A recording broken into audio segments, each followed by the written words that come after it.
Hello everybody on YouTube and welcome to the most cursed episode of Feedback Friday that there has ever been. This is episode number 30 something, somewhere between 30 and 40, I don't know a number. We play games made by you guys. We've had a few technical difficulties getting this particular stream. From people getting their own Steam keys stolen because they've been on the screen for more than 2 seconds length of time.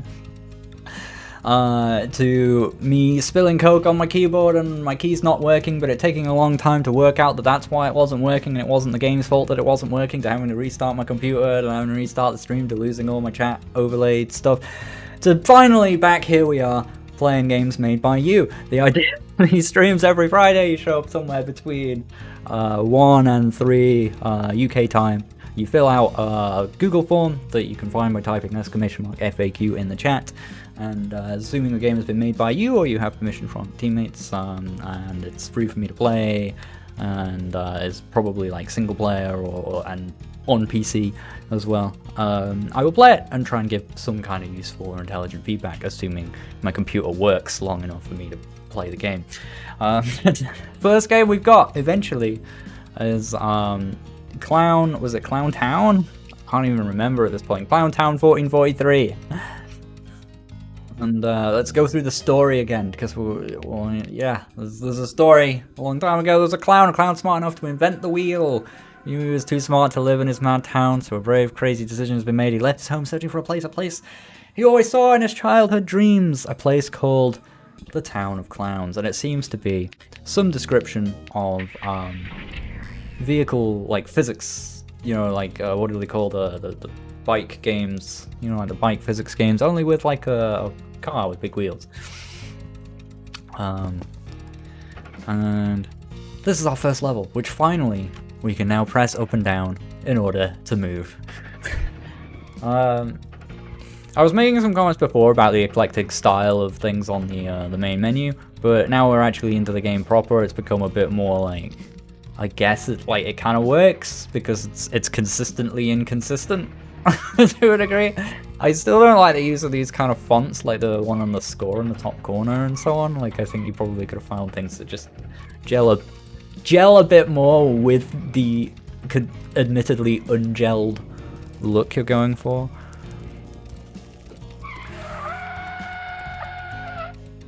That was a good break, now that it actually works. Funnily enough, the game basically played itself last time because we had a controller plugged in, and it we had a lot of issues, but now we're here. And we're moving to the right by pressing up, which is a little strange, but you can kind of get away with strange controls in these sorts of weird physicsy games, because often just having a weird to understand control scheme is kind of the point of some of them. So you use turbo, so this really is just teaching us all the control. Got turbo, and that's that blue bar at the top. I'm guessing those are the items we picked up as well, built it up. Oh, I'm not sure what went on there. We got some damage. Is that like what the green cog is? That's like the status of the car. And then we get a balloon and some little fireworks go off. And we did it. We did a level. Only took us about like an hour and a half, but we did a level. And now, we're finally on level 2. So interestingly, I thought this was going to be a kind of... Oh, okay. We are straight up dead there. And then we're bringing... But look at, like, this tree stump's got, like, its own style as well. Of, like that's, like, actually pretty good pixel art. But it just, like, doesn't fit anything else.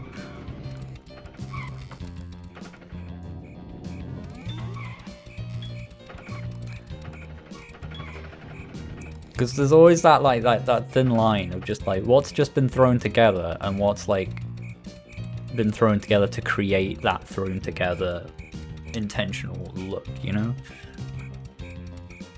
it's hard to specify the difference and where that line is, but I think that tree crosses that line a little bit. So what do we do about this guy? Do we have to like go over him? Alright, we've got to time that then. What's the turbo button like? Maybe we don't need it. Okay, we're off. Oh no, that's the brake button. We didn't want to brake. I like changes color with a really slow explosion. I've already forgotten the turbo key. I'm sort of pressing buttons. Oh, it won't work right now because we have no turbo bar. C. What's the C? That sounds right. There's music as well, man. What?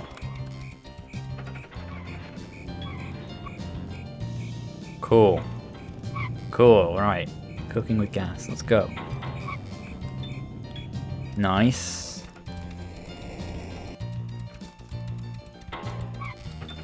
Clear. Easy. Oh no, this looks... Okay, we got pretty lucky there. If we die at any point, do we just go right back to the beginning? I don't know. I'm a little, like, I'm getting quite lucky, but I'm, like, the timing elements are making me nervous because it's, like, kind of really hard to adjust very quickly. I do like the way it, like, bounces and stuff, though. All the physics of the car and the wheels and stuff work quite well.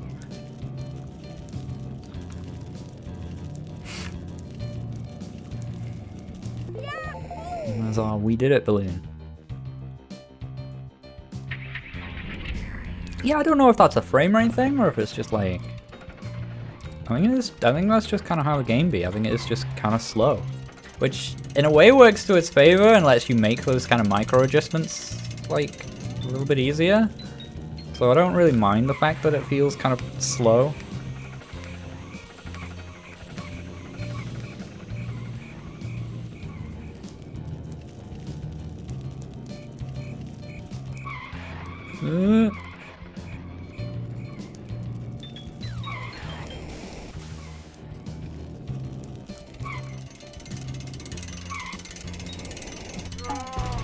Well, that's a tricky one. We just gotta go real fast there.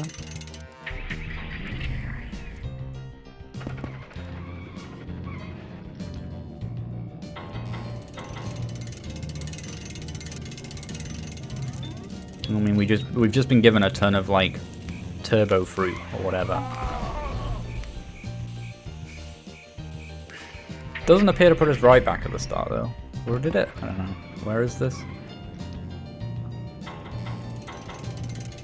Because our score is, like, decreasing over time.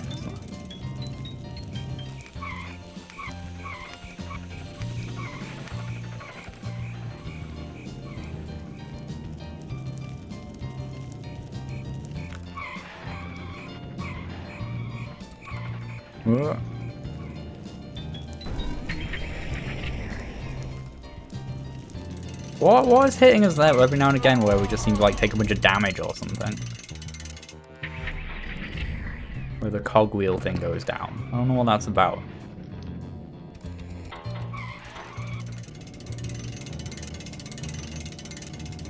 An Among Us sound? What? I'm not noticing it if there is.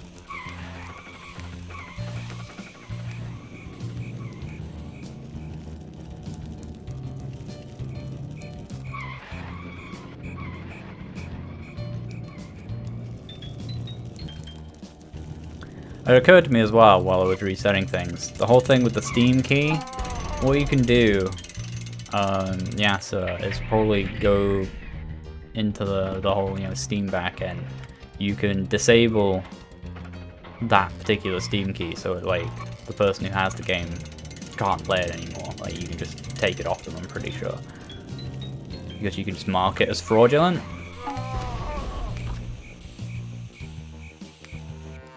And then I don't know what that means for that person's account as well. So go ahead and do that.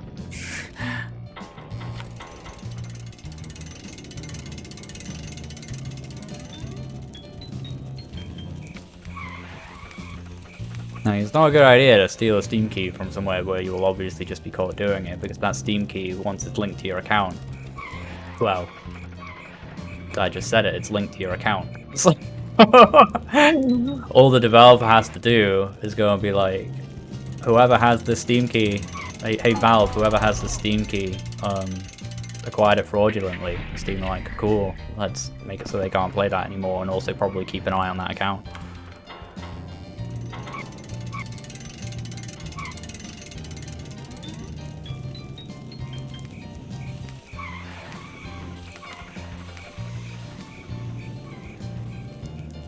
This jump is pretty hard. Oh no.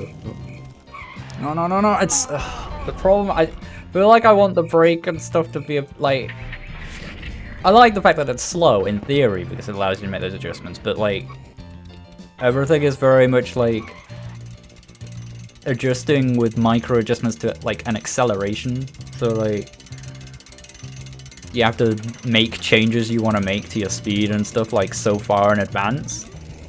Though a lot of the time the slowness is just there to be like, look how late you are. It's way too late to stop you running straight into this thing now. Like, you design them with enough of a kind of a gap where like, if you respond quite early, you're okay, but like, you do have to respond quite early, and I think that like, at that point, I'd rather the game just went a bit faster, you know?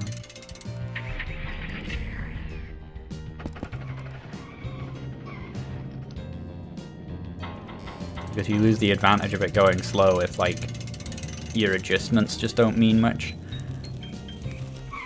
So, like a quicker brake or like a quicker acceleration and stuff might be good.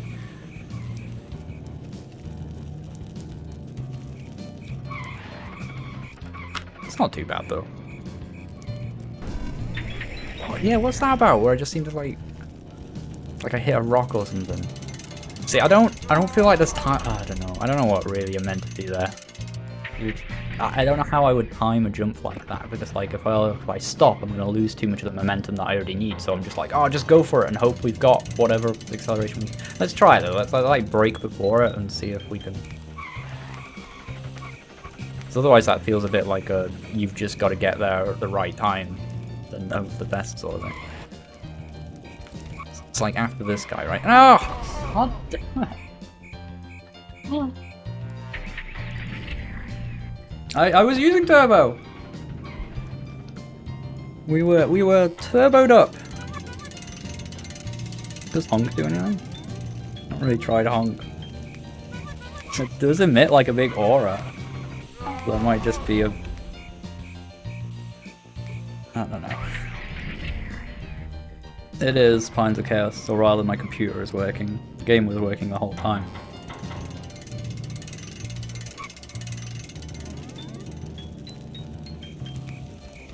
I like they play with a slightly different pitch, and when you like the bunch in a row, it's like do.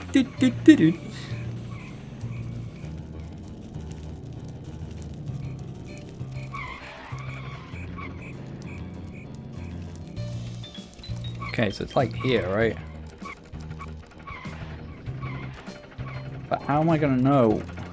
Like, it's too long of a period, like, it's gonna be too much of an offset for me to work out when I need to start going at full speed in order to clear this jump, right? I guess the best time I can go is just like now after it's... No, because I could see myself just being about to run straight into that.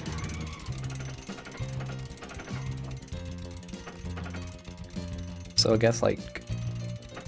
Now maybe? No.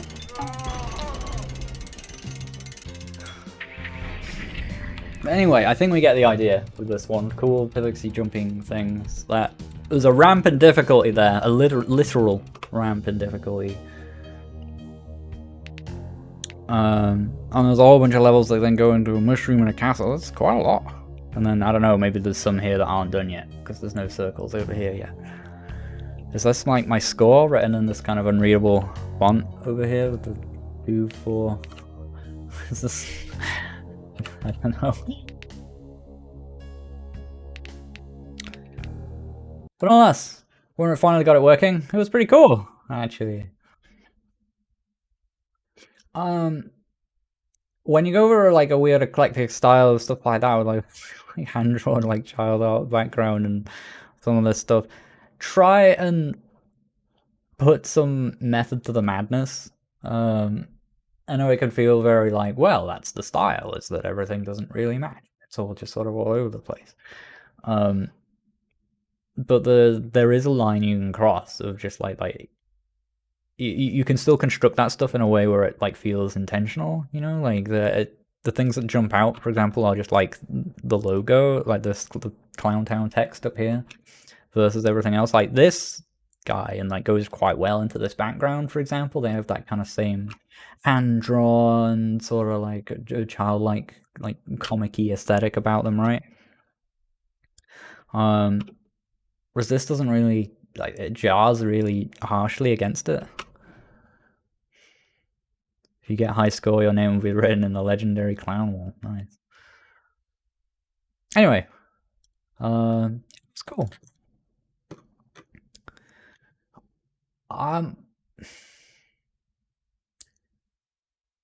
Yeah, there's definitely a huge escalation in difficulty, son, from everything that was actually fairly easy up until then. It was mostly just a matter of stopping in the right time. Suddenly doing that ramp was really, really difficult because your acceleration and deceleration are both like so slow.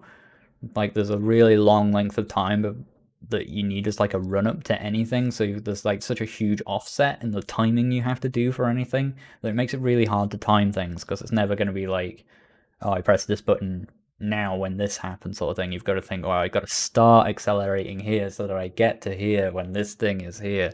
And it makes it really, really difficult. Which can be fine as you get further in, but I think you're gonna struggle with having anything in between that level of difficulty and very easy. Because of those really, really slow acceleration and decelerations. Like if you sped those up a little bit, I think you'd still be able to have things that are as hard as that by just like manipulating the distances and things involved. And like having the axe turn at different speeds rather than like how the player behaves at different speeds, while being able to include things like that that also cover that kind of gap in difficulty you have between really, really easy and really quite hard. So I'd recommend playing with those numbers a bit. But the physics and stuff is quite good, honestly. Like that's cool. And finally, we are on to game number 2. RD Mars from Taishing. Taishing. A game about guilt, moral ambiguity, and AI.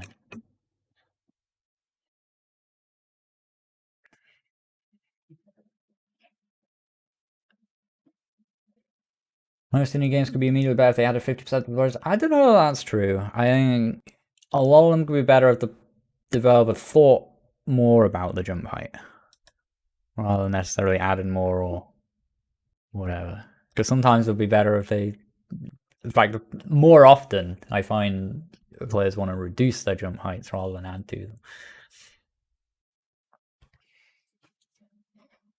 Because it becomes very clear to like a new developer, like, oh, I can't jump high enough. Let's turn this number up. Jump 30 or whatever, and then you jump super high. Like, cool, solved that problem. Moving on. You know, like.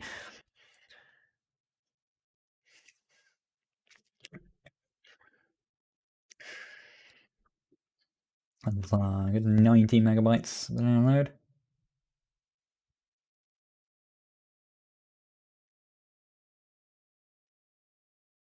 That was always a fun thing I did. Like I did like a workshop thing for Norwich Gaming Festival. I would do with a guy called Tommy Thompson. We would make I would stand like he would kind of present it, and I would like be behind like a laptop doing game maker code on like a projector, and we would essentially make like a platform game for an audience of kids, and they would like make decisions about what the character should be and stuff like that. And we would play around with the numbers and show people things like that, like setting like jump numbers and how they work and so on.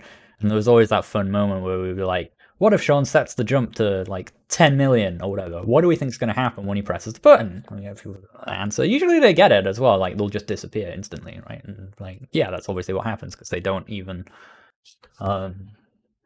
But it's interesting when you sort of get that like oh, they don't just fly up really fast. The character just instantly disappears because it instantly moves at 10 million pixels or whatever. Interesting learning moment. That tangent was not enough to cover the download time of this, so now I don't know what to say for the remaining 30 megabytes. Why is this downloading so slow? Mars, maybe we can see something. What's on the game page? Content warning for epilepsy, motion sickness, or those sensitive to issues relating to mental health. Well, there you go. Probably the best we got that up there. Mars is a top-down shooter where you play as a robot exploring the mind and past actions of a man named Felix Darwin's, RWMars breaks away from genre conventions and delivers both a new mechanical experience and a deep and complex story for players to uncover. This is the demo version of RWMars. What does RD stand for? And it is not representative of the final product. If you would like to give feedback and change the course of this game's development, you can do so on the Google form below. Now that's quite a change the course of it through your Google form feedback. I'm interested. What does the Google form ask for? Please answer honestly. Did I? That's your first question. I just like that. Did you finish it? Did you not finish it? Why did you stop and why? That's a good question to ask. How long did you play? Well, I don't know. Maybe we'll fill this out when we're done. Maybe I don't have to say anything. Maybe I just fill out this form for you. It's a feedback form.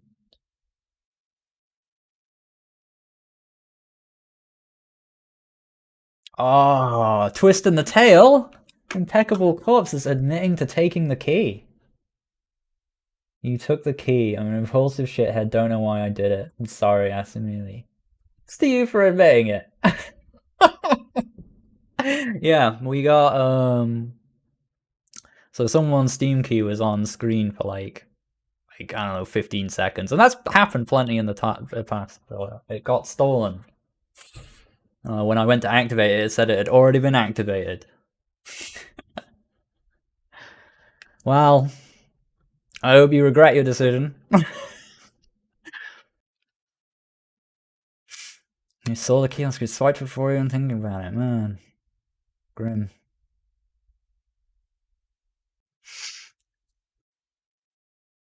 Well, you have to live with your sins. We're moving on.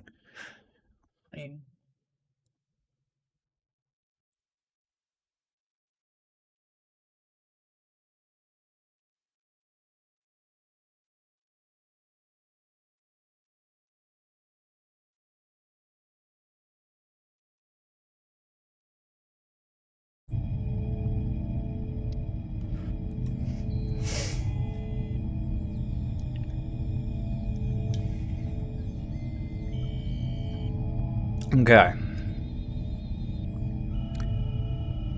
There's quite a title screen. The stream has been wild, man. We've had plot lines.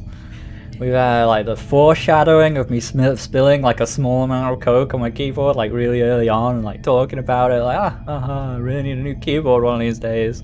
So why is this open? It's just not working. The game isn't working. Why is this? And someone being like, maybe it was your keyboard from the like we've had like a whole drama with a Steam key.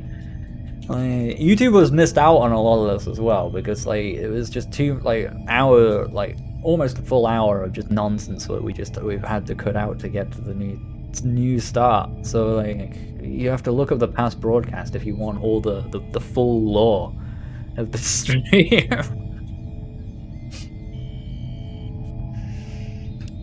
Got like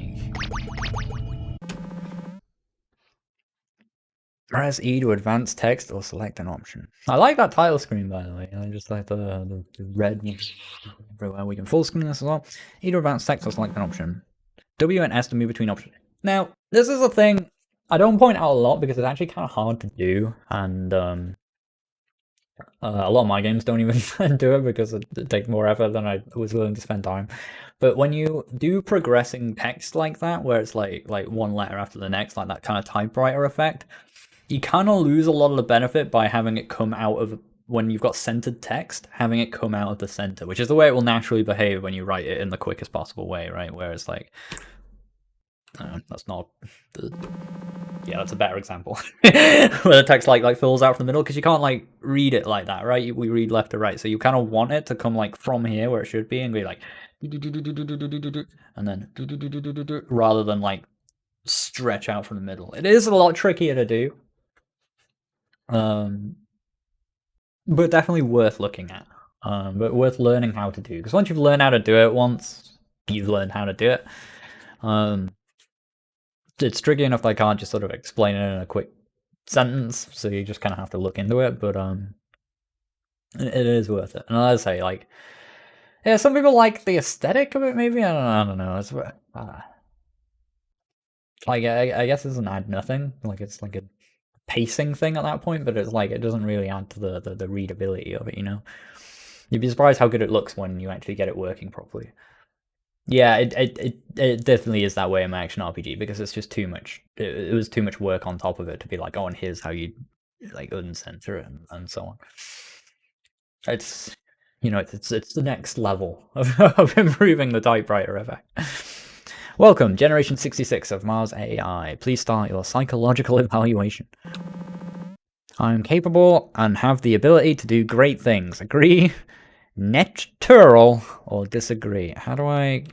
alright, W and S. Did I do it? Okay, probably did. I'm capable... I agree. Artificial intelligence will eventually reach levels of consciousness to where it will be subject to the same rights and laws as humans. Disagree on the fact that we'll probably be all long dead before that happens, but generally, the pursuits of the future will create both blessings and tragedies in equal number. I don't know that they'll be equal.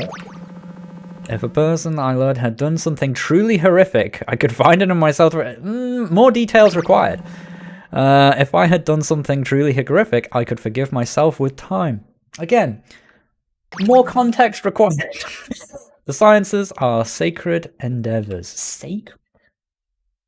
The odds that a person would ever be born are so small to the point where any human that is alive is by necessity lucky no matter what. From a certain point of view, yeah.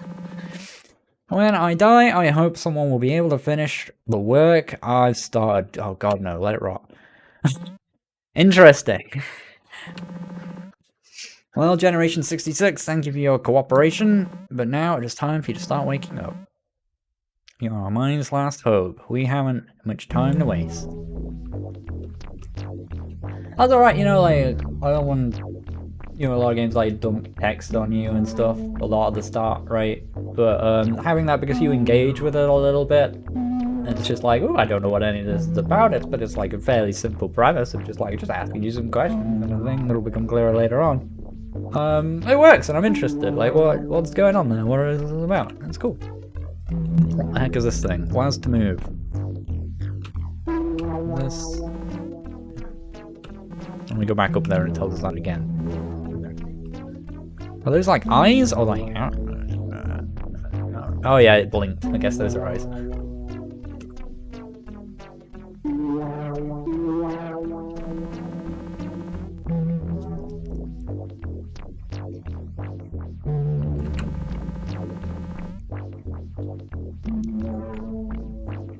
Also, you gotta be careful about this as well. More of an interactable object.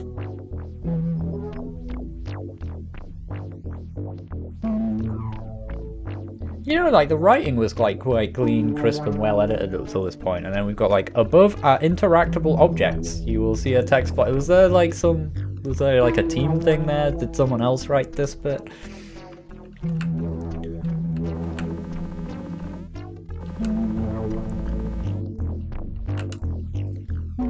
Alright, that's the icon we'll see pop up, is that what that's telling me?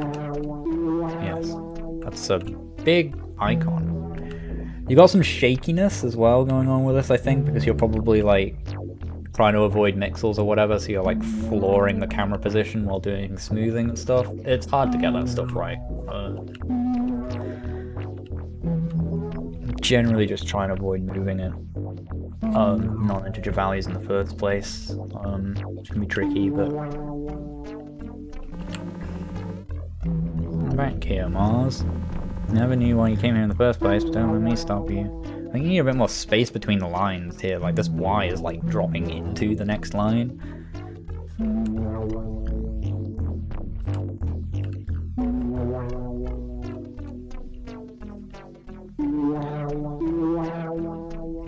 Make a decision regarding your outlining as well. Like some things have like these solid black outlines and other things don't, and it's not entirely clear how you're distinguishing that.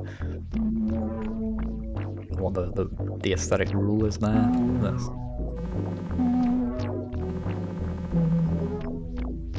Glean rather than glean. I think. Maybe I'm wrong about that, actually. Oh, okay. We specifically only shoot in that one direction? Is that just how that be?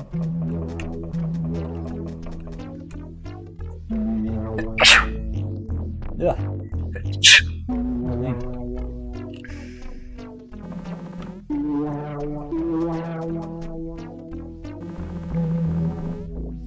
It's K to rotate left and L to rotate right. Oh. Ah. Okay. Is this a bed? We're like, who put this bed here? Okay, that's an interesting control scheme actually. I'm just like, I've not really seen that before.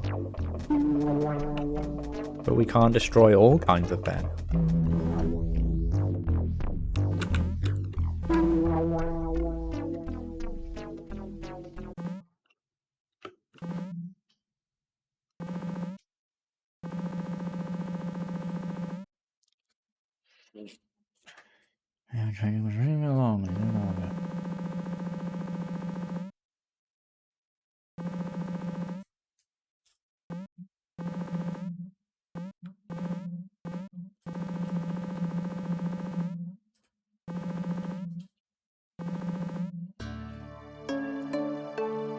I'm not sure I understand.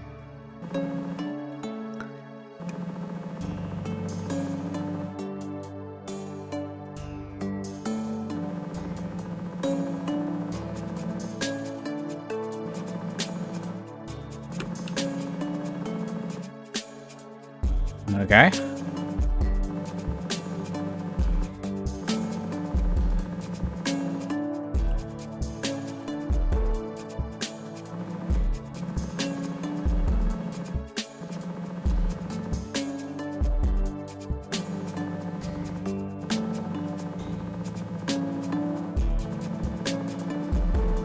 This is quite a lot of paragraphs for like a trash can.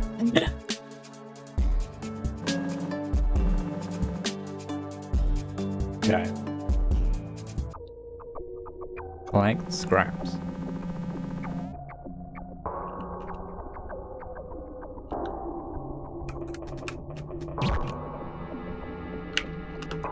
Who? Oh, K and L, right?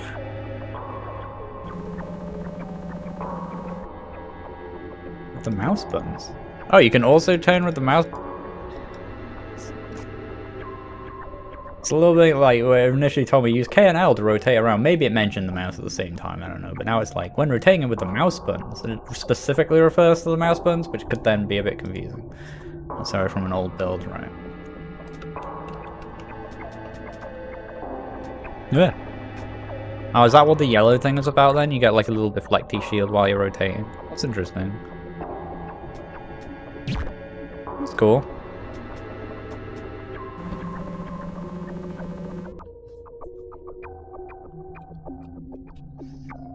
I like that interactive thing. Feels unnecessarily large. I don't think it's necessarily a problem, it's just sort of stands out.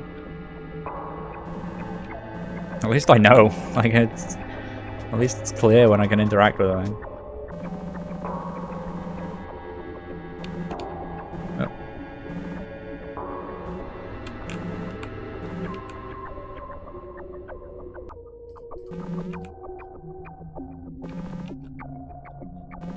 Seems like it works pretty much the exact same as my AR. Maybe it's actually using my ARPG text box code, I don't know. Like it's got the same sort of like press the button, skip to the end of the line stuff. Oh, I'm being phoned for some reason. I'll be right back.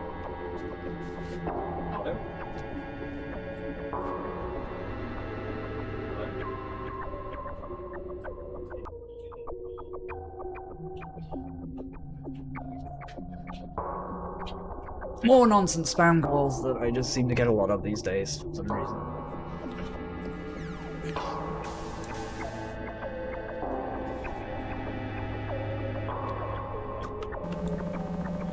Let's see, does not require a herbalized mind to function. Solve them.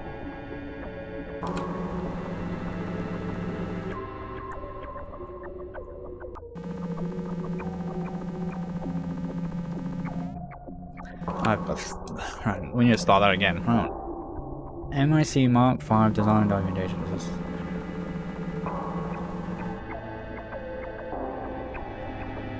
Is this talking about what I am? Or is it talking about the things that are attacking me?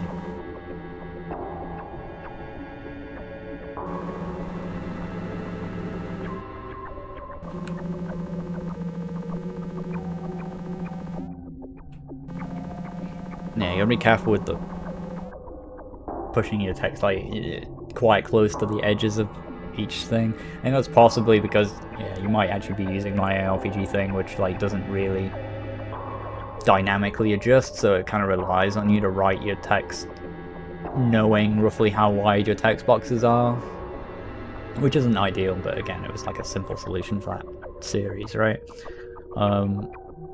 What can help is like writing essentially like auto new line detection, where it sort of knows like how long, like it'll take a string and compute how many lines it'll have to go over in the text, like automatically put the line break after a certain distance, because you can do like string width and stuff and get like the width of the string as it goes along, be like once it gets over this point in the line and so on. There's things you can do.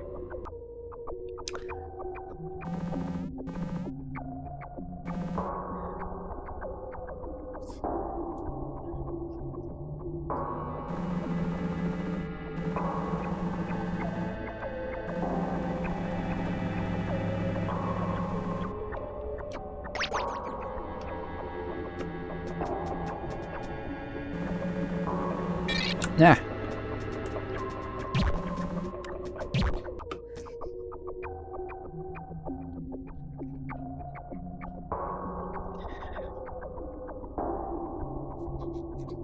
You know, interestingly, like the pixel art is mostly consistent here, but one thing that stands out the most is kind of the player, because it doesn't have like an outline or anything, or it has like half of one. It's a little bit visually confusing to look at. Because it like blinks, but it like also it rotates as well. It's like top down, but not.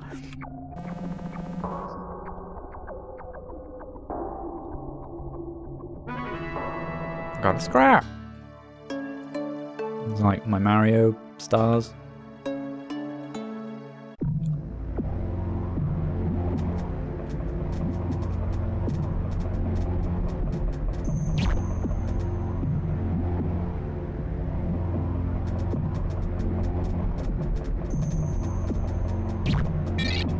I'm not necessarily sure on the story yet. It's like I'm a robot whose job is to go through a guy's office collecting scrap metal, and that guy's office also happens to contain a whole bunch of killer robots.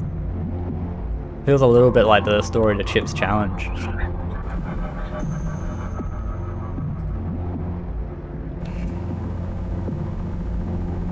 So like you had to go, like you were trying to join a computer club or something, so you had to go through that clubhouse, which happened to be full of horrible nightmare labyrinth traps,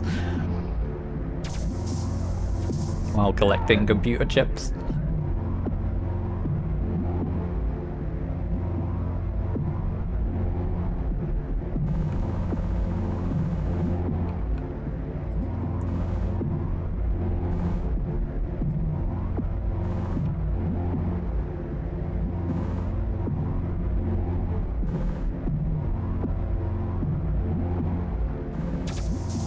Oh, there's a lot of like... It's nice that it's optional, I guess, but it's just like a lot of it all at once. I think maybe, you know, pace these things out a bit.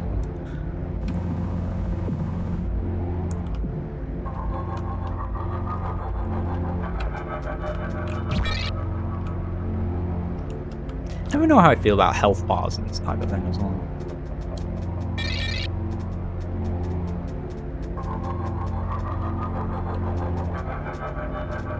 They always kind of just look a little bit messy, and it's just like, as long as there's some sort of feedback that I'm doing an amount of damage, I don't think I really need to know that precise amount of health. And you can get away with just not having that occupying sort of the visuals. Yeah.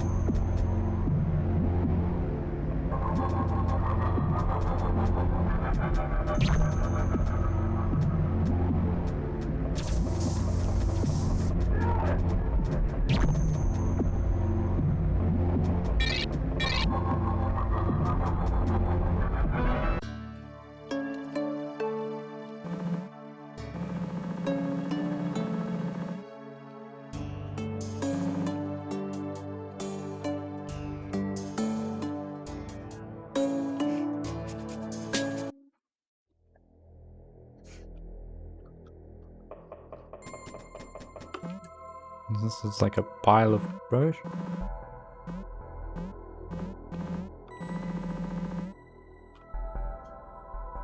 Oh, is this going to be some old robot he made or something?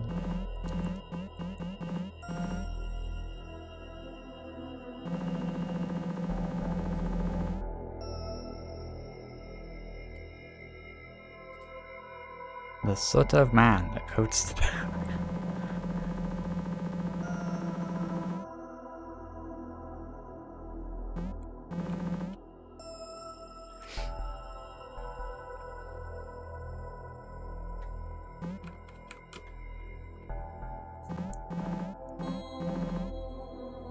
Why is that? Because it's the game. It's the only path I can go. That's why I persist at the moment.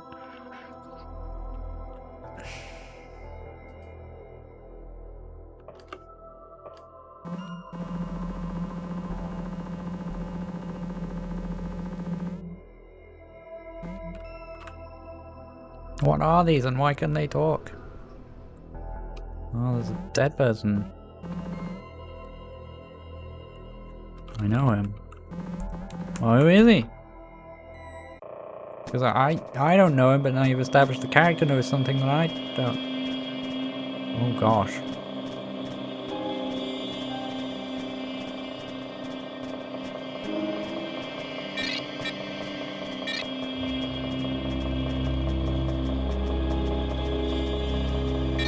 Is this? I don't even know if this is.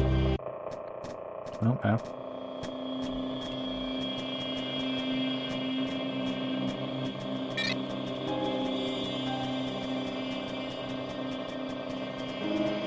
So yeah, we just gotta time these like parries, right?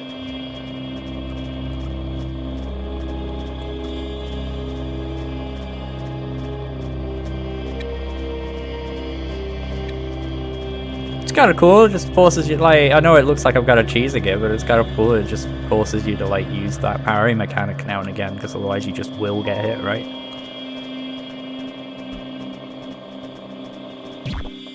Kind of like that mechanically as a little fight. It's good.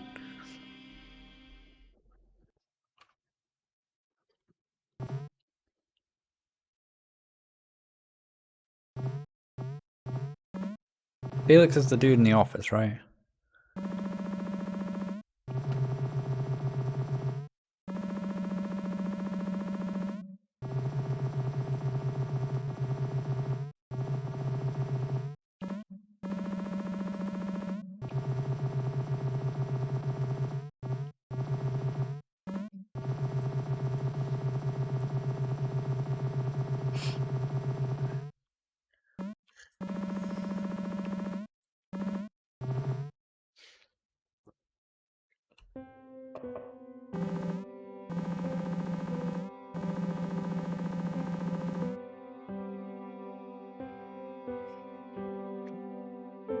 I think the story's trying to do a lot really quickly.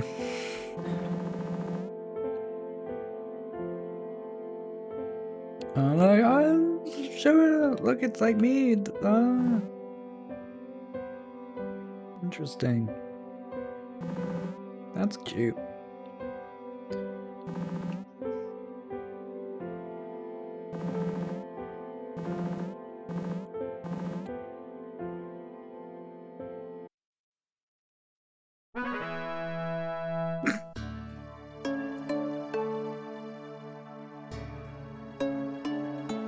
Yeah, it feels like you're kind of like the ideas are interesting. It just feels like you're rushing through them a bit with the story rather than just sort of pacing it out and doing a little bit at a time. It's just like here's 14 like notes you can read with like each one has like several paragraphs of text, and that's like it's not actually presented mechanically badly because they're all like optional.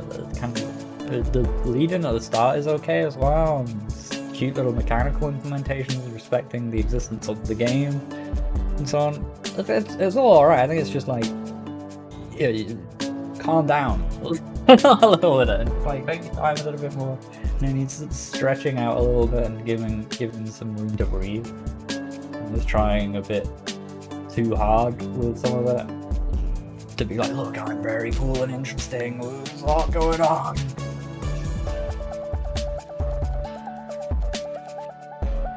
But it's alright.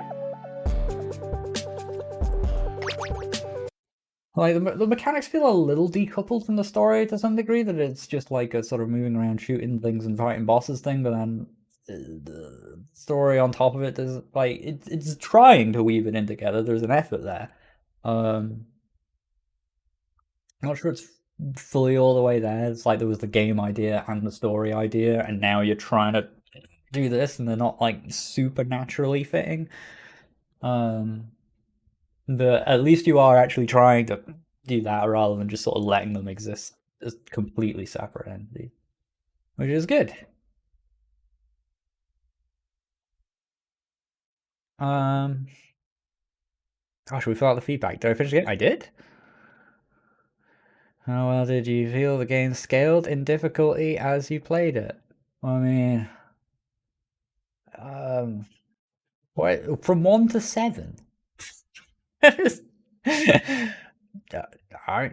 somewhere in the middle, because it's like, like all the enemies are like the same difficulty. Like there was no escalation in difficulty from the enemies. There was the difficulty. There was enemies and then the boss. Like those were the two levels of difficulty that existed.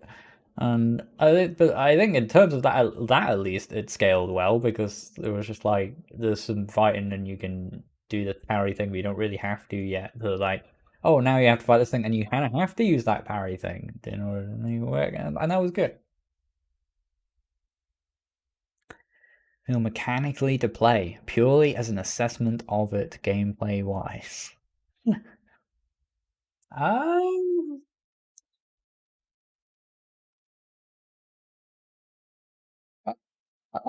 the shooting was it was all right. Yeah, I mean, like the ideas were good. Is like feedback and stuff on it might need more. I mean, it's hard just because it's limited by like the scope of the artwork and stuff like that. But like the little yellow flashes, just like it sinks into the background a little bit sometimes. The bullets didn't feel super powerful or anything, even though they had like a nice little boo boo boo boo boo noise about them, but like, yeah, it just kind of felt like generic video game weapon number 78 a little bit, you know?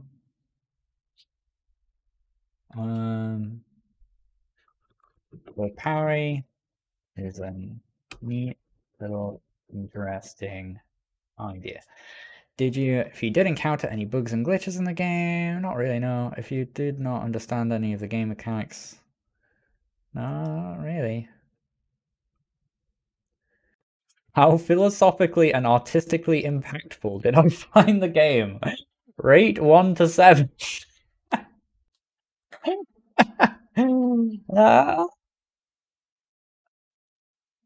So, I'm not sure how much you're going to learn from a lot of these questions. I don't know. I can't really say enough happened to say that I was particularly emotionally impacted, but I don't think that's. I don't really want to say low just because that would give you the impression that the writing was super bad. So again, 4 out of 7. If you.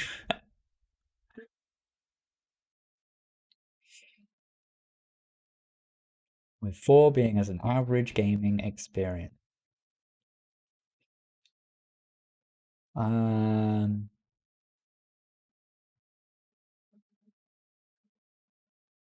don't know. No, I'm not sure how to answer these. I'm giving up on my filling out of this form. I think the general feedback and vibe I've given along the way is as good as you're gonna get. Hello, Sean, I've updated my game now for performance. Can I please play it again? No. Play it again next Friday, or next time we're doing one of these streams. You only get 2 plays, 1 stream.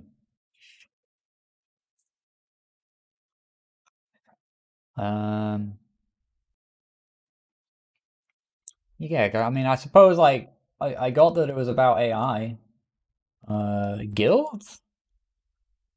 I don't know, it implied there was a bunch of other things going on, but I don't know what they were. It implied that we were going to get to them later, but then the demo ended.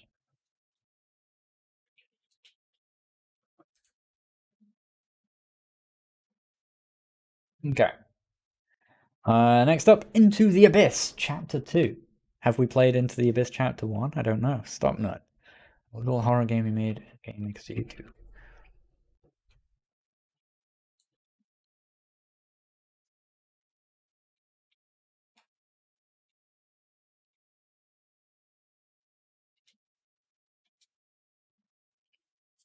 Right on the original. Oh, maybe we did play the original. You know what? Stop nut games. Into the Abyss Chapter. Maybe?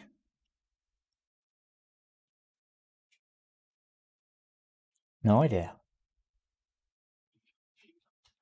Guess we'll find out when we play it.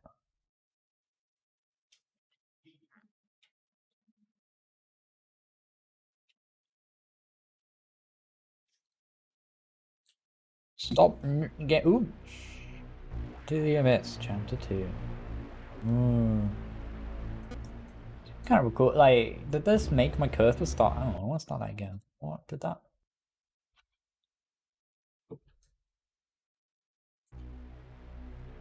Yeah.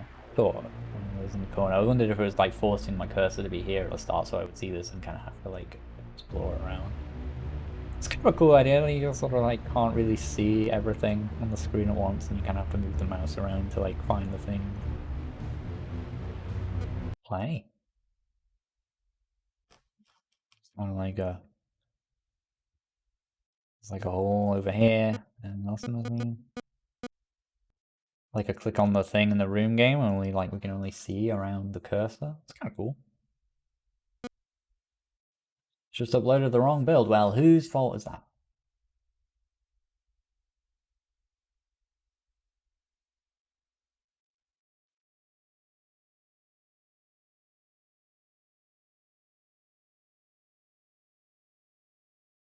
No, I like it that way. Joe likes pigs. Like, you can see a cursor on the screen, and everything else is black. I imagine a user is going to do something. All right, they're not just going to look at the screen and be like, I don't know what to do. They'll put their hand on their mouse and move their mouse, right? And that's all they need to do to learn everything that's going on, right? Like, oh, I can see things. And they'll move it around, be like, oh, play quit if they find it, and that gives the idea of the game right there that they've got to move their mouse and find things. Well, no, I like that you can't see it like it's under the darkness.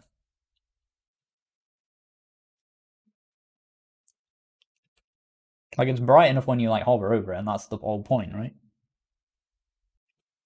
The hole over here, it's screens themselves though are very dark. It might be hard to even distinguish the shade for some people between this hole and this. That's where you might have issue.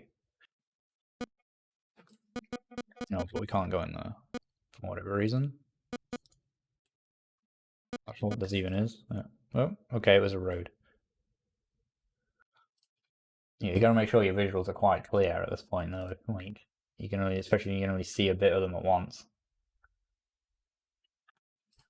So I guess we're picking between 2 paths. Oh, we can read the sign. The text doesn't really match this, you know.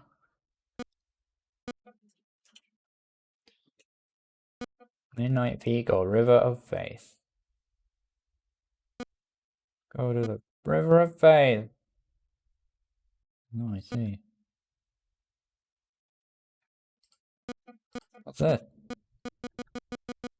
Oh, come on. That looks like it should be clickable on.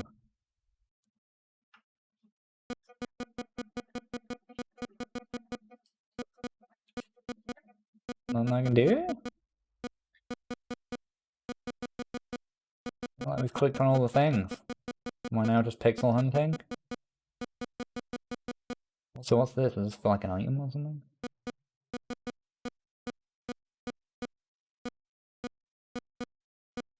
Have we soft locked this? Or is this the wrong, was this the wrong direction to go?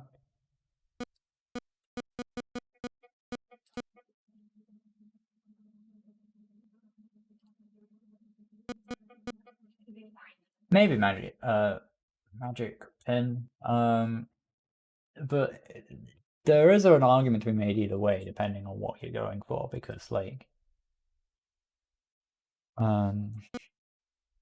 you might not want the player to always know that everything is clickable, you know?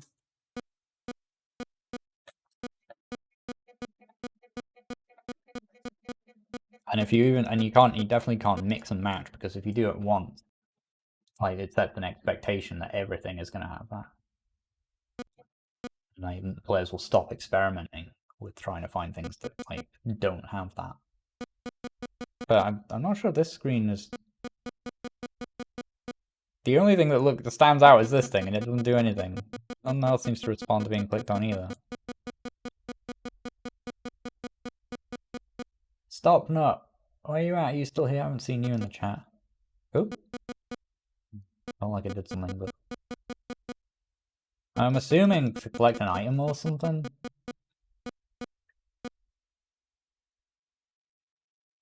Point... what?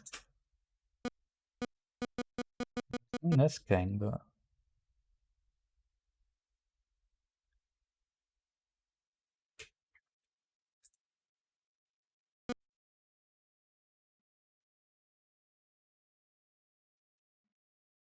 Where?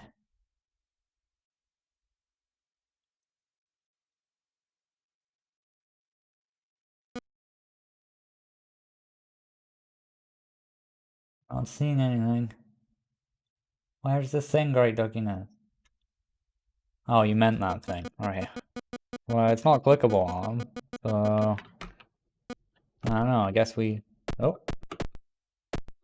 Oh, pressing space turns off that light. Doesn't appear to be doing anything.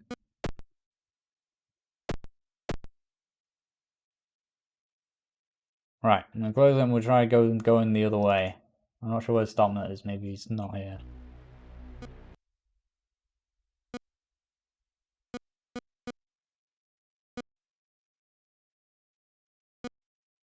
Oh, well, I just kind of clicked on the thing there without really seeing everything. Key! Rips these wires out. Gosh.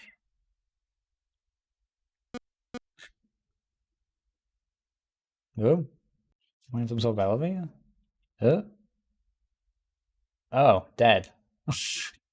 Not really sure what happened. The thing with it being that dark, sometimes you don't see the whole screen before something happens.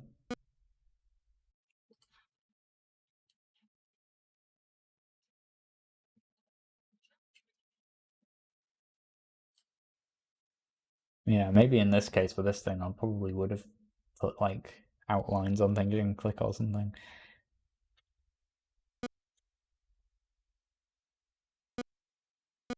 No, I don't want that key.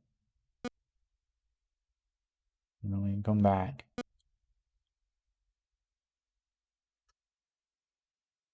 Go in here. Oh, some freaky eyes appeared.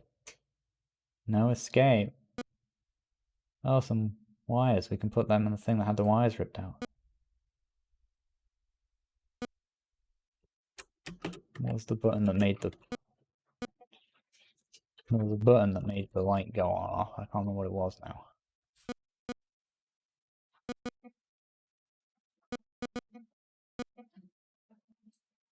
But, sign... Oh, okay.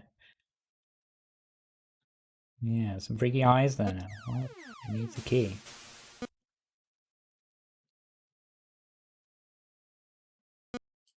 What needs a key? Well, maybe that's just a bug. Maybe it's like... Because maybe we used that key before.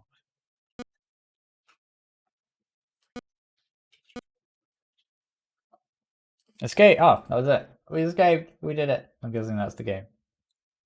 Cool. Yeah, I kind of like the mooching around in the darkness thing. It is tricky though because yeah, you don't get a context for the whole screen right away. If you accidentally click on something, you're actually no idea where you've just gone through a whole area without like seeing where you were, and you suddenly have no context for where you are now. It can be a little tricky. I don't know if maybe this thing you do where like you have a dark version of the screen and you're just really lighting up the thing in the middle, but it would kind of hurt that the spookiness of it in a way of like literally only being able to see around the cursor. Tricky one. I don't know. I don't know how I would do that, but definitely some interesting navigational issues there. Well, the thing with the thing that kills you as well is because like you can only see a bit of what's going on as well. You see like some of its face. Maybe you need to like light up the whole screen at that point or something just to show you what's happening when a thing is happening like that. You know, maybe some rooms at least can have lights that switches you turn on or something.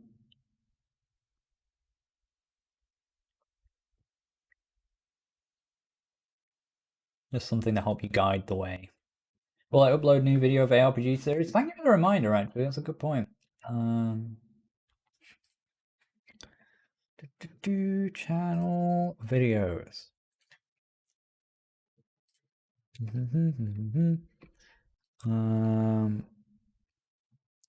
It's a week for episode 40 to come out, isn't it? There we go. Publish. Boom, there you go. Episode 40, Bows and Arrows. Release. Enjoy! These ones are available if you're a Patreon supporter. Otherwise, they'll be coming out over the next few weeks. Maybe I die. Maybe I did. It's hard to tell. That's the problem, Great Duckiness, right? And Stop Note is not here, so he cannot advise. Either way, that's cool. And quick. Last up, we got Hero Horde. From Pines of Chaos.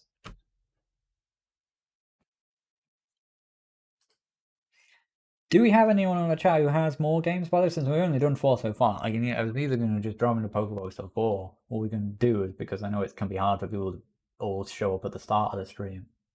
Anyone else's got games, we can just open it up again and get some more in. That is a thing we have done before.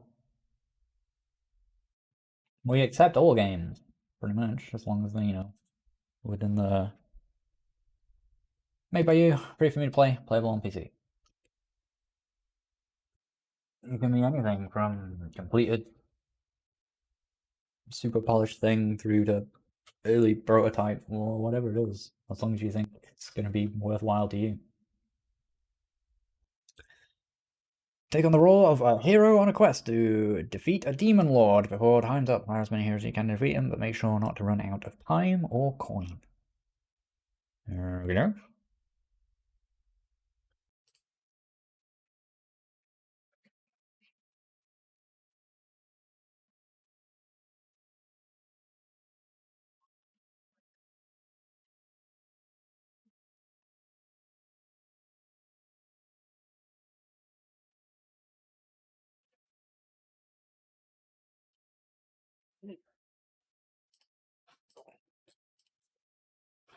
Who made this one? Pines of Chaos.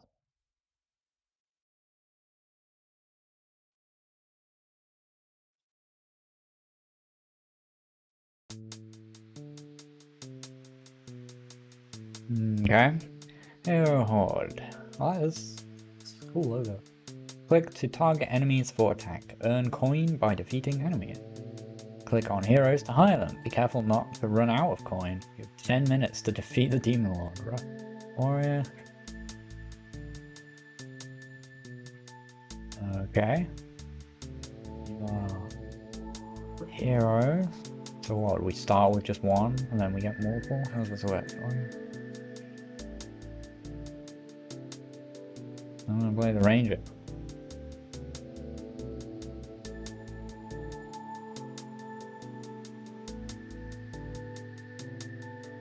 Okay, we're attacking some slimes.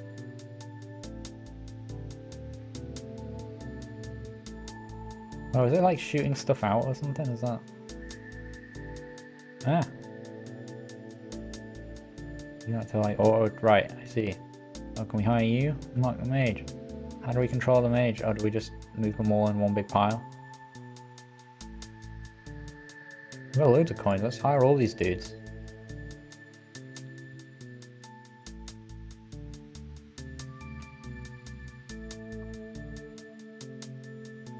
Well, I see. We've just kind of got to level these up, and then I don't even know where the Evil Lord is, but I guess we go find him and kick his ass.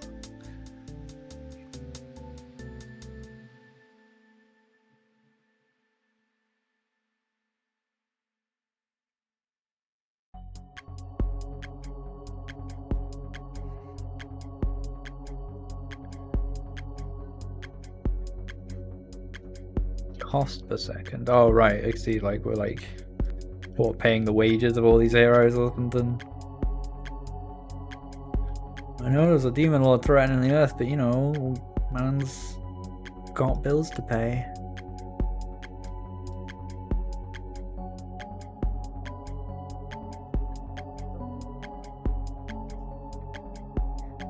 Healer. Uh-oh.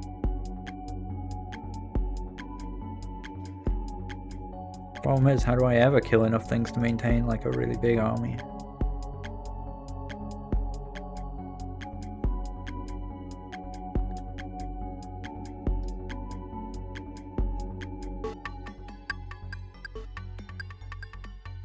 Do they get more expensive as they level up, I wonder? Ah, no!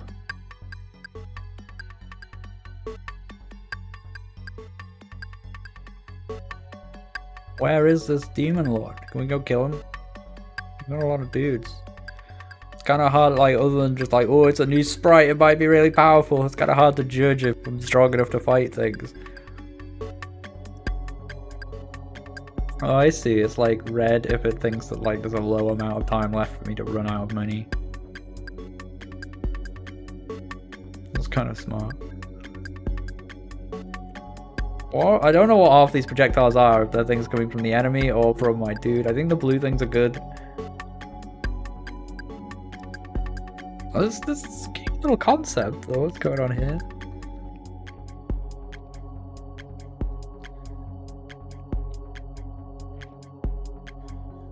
I don't really have a good scale of like what my power level is or what the power of these enemies are or whatever though.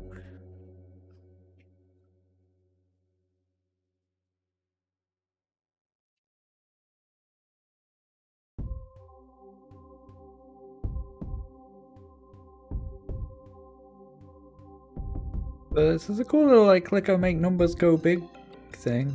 Is there gonna be another little village in here, or do I have to like come back through here? Grab some more dudes. I think we can afford some more dudes.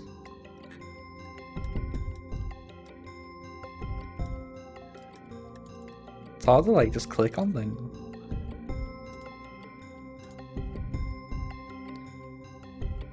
Yeah, some click assistance would be good, of just like, you know, like outlines when you're hovering over things, hover states and things like that, if it's all going to just be about clicking on one dude to the next.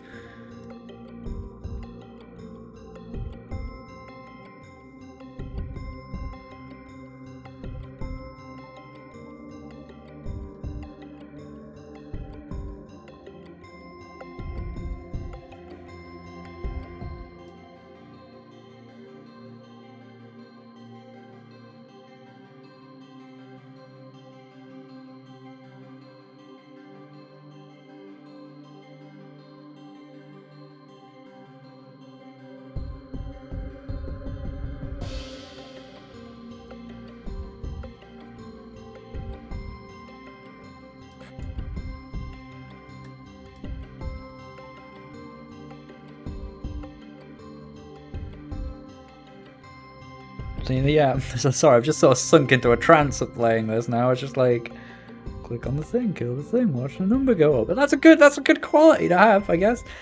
But yeah, my main concern is I just like, I'm not sure. Maybe I'm actually super powerful and actually smashing these things is super easy, but there's just like, there's numbers everywhere. And I can't really tell if I'm like winning or losing other than it dies and I don't, you know?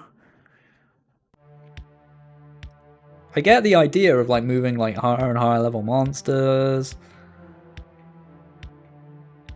Starting to run out of time now as well, actually.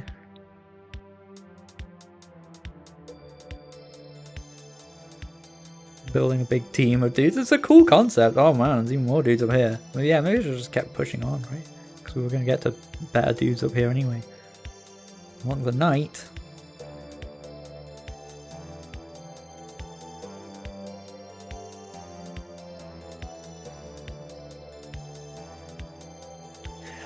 Yeah, it's gonna be cool if I was just a bit more aware of what was going on and a bit more aware of like what each person would actually bring to my team. You know, if I hovered over that knight or whatever and it was just like showed his DPS or like resistance, or he had some special ability where he like taunts things so things only attack him, or like showing like that, the healer like restores health to everyone X amount per second, you know, like if I just saw those stats and I could make a little bit of an informed choice over what to do when. It's possible this was a jam thing as well, I don't remember, but like, which might explain why it's like all on a timer and stuff like that.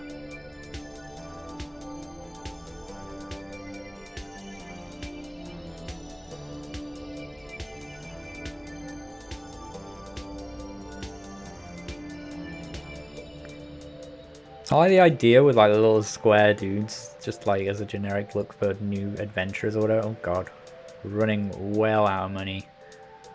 We need to kill some things. I ran out of funds, no! We hired some dudes that were a bit too expensive. But I like this idea a lot, yeah. I just like, I didn't really know where I was at, like with my power level was high enough. I guess it was too high there, because I was killing everything, no problem. And then I hired some dudes that just ran out of money. That would imply I just bought too many dudes, you know? But it's really hard to grasp where I'm at in that kind of scale of things. I don't really know what each person is really bringing other than probably a bunch more DPS, right? So I think I need to be able to see some stats or just like know a bit more about what each one is bringing. I get the best overview I have is just seeing like all these health bars and being like, oh, okay, like they're starting to run low, but even that's kind of hard to, because there's so many. Like, is it bad that some of them are low or whatever? I don't know. Size 750, or is that just like combined levels?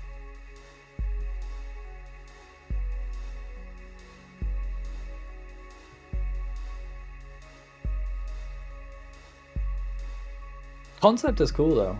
Yeah, hero horde. Yeah, I get it. I think there's a lot of potential in this sort of like, yeah, it's like, I mean, if people have done this kind of thing with like clicker games and stuff like that a little bit, yeah, it's sort of a bit like that, but sort of a bit more like real-time frantic, right?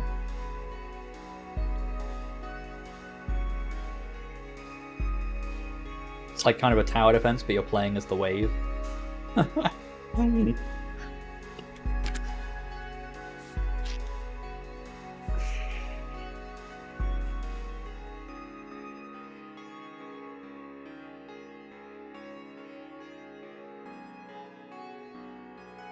Yeah, I suppose, yeah, you see a bit more about it. But I kind of want to see this in the sort of thing in the game a little bit, and not just as abstract bars. I think I really want to kind of know a little bit more about what it's going to do. Personally. That's not true. True in some games.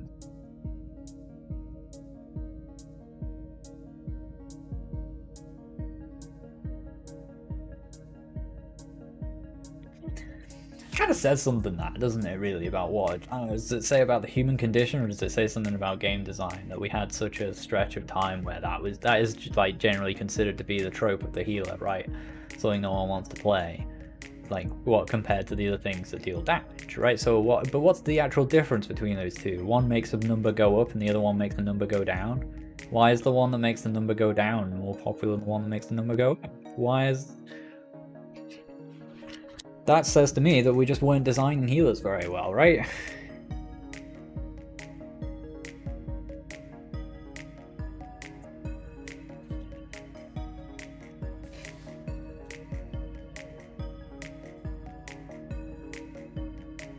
Number going down is related to the big bad, I guess, but the number going up is related to your teammates.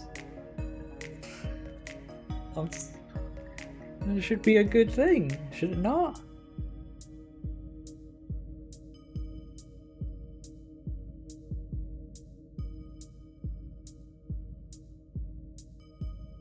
I guess it's because nothing happens when someone gets to full health, whereas when the thing gets to low health, you've done the job, that was your mission.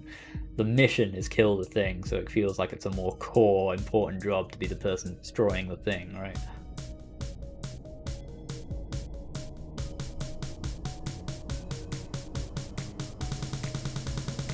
I wonder if that's been done in an MMO, like a reverse DPS race, where like the thing you have to do is heal like a friendly NPC to full health or something, and it's just missing loads of health.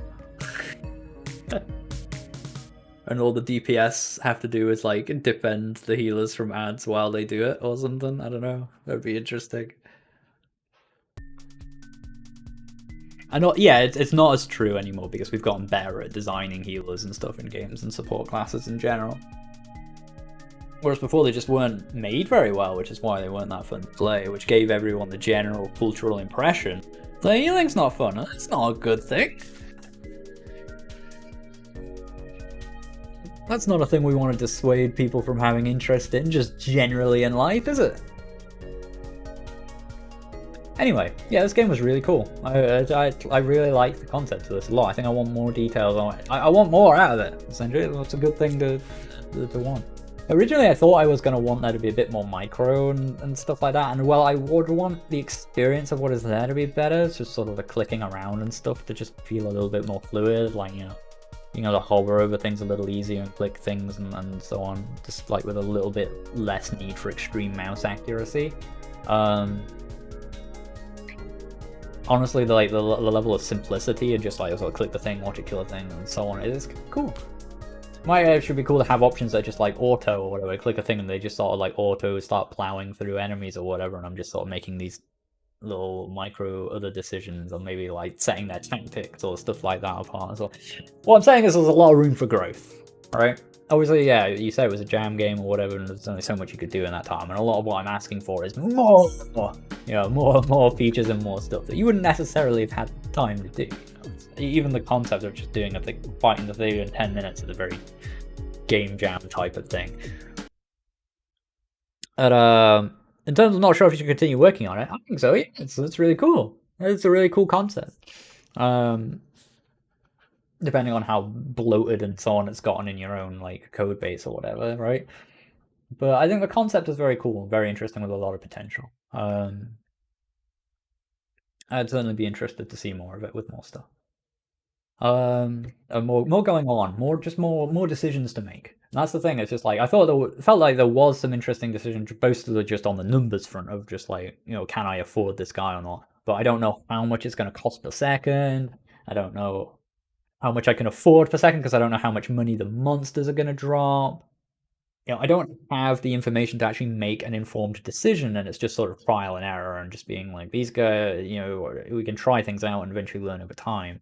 But the trial and error element of it's not that good. It doesn't make me feel as smart as being able to just make a decision on the fly and like see how there it goes, you know. Some element of that trial and error is not terrible, but like, yeah, you know what I mean. Anyway, that's that. That's our last game. It's only 20 to 5, so I'm happy to do a bonus game if we want. I'll just do one, and then we'll just call it like an early end of the stream, I think, today. We've had a lot of chaos and it stressed me out. We can do one more game if anyone's got one. I'll open up the form. First of all, does anyone have one? Say in the chat if you're gonna actually submit one or you have one, so we actually know that there's any point in me waiting around for this. Otherwise, I'm just gonna stand around with this.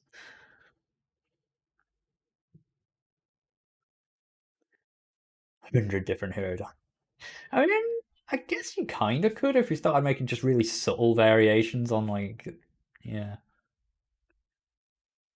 Well, it could be a selling point, you know, just like there's a million different classes or whatever, and just, you can make a whole, yeah, you could go a long way with that kind of thing.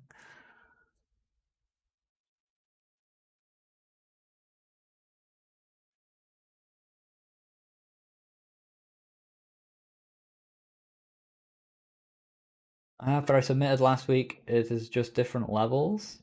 If it's different enough that you think you're gonna get useful different feedback out of it, then go for it. But I leave it with you. Like, do you think it's worth it? You make that decision. No audio? Yeah, that's fine.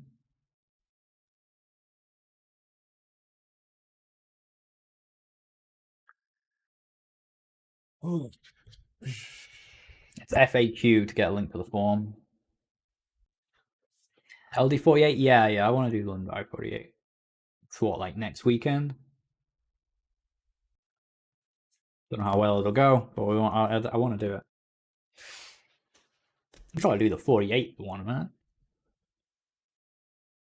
48th LD48.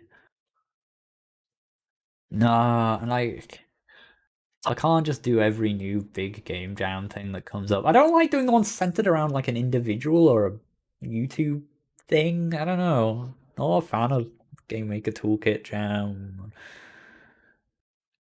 I don't know, recent content creator jam or whatever. I don't know what it is. Probably just me being very hipster. Yeah, I like his work a lot. I do love Game Maker's Toolkit. But other than him ruining all the SEO for Game Maker related content.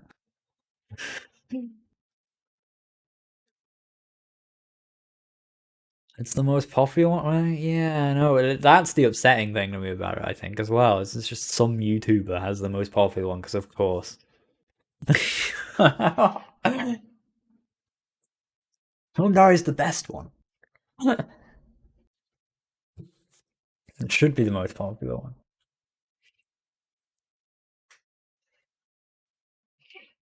I want to make a game that's sort of, I don't know, it feels like you're trying to like appeal to the taste of that guy and like what he thinks is good game design and stuff, like to make the new game, and I don't know.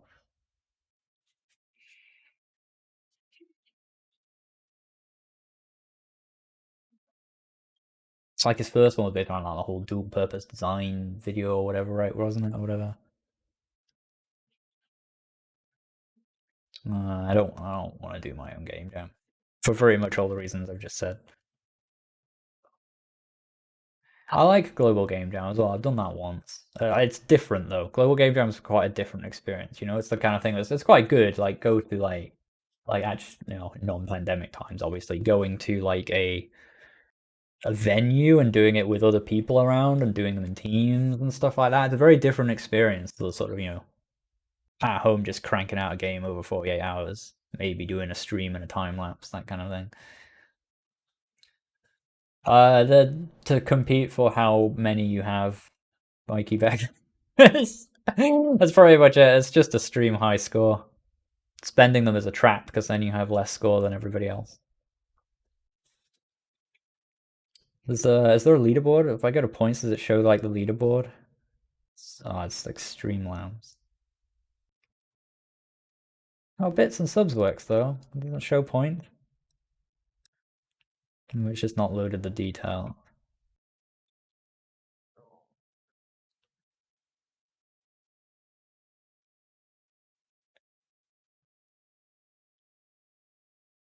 All the people winning on bits are the people who submitted bonus games. Oh, I just noticed we've gone up like 3 responses. I said I was going to do like 1 bonus game. Right, let's just lock this off.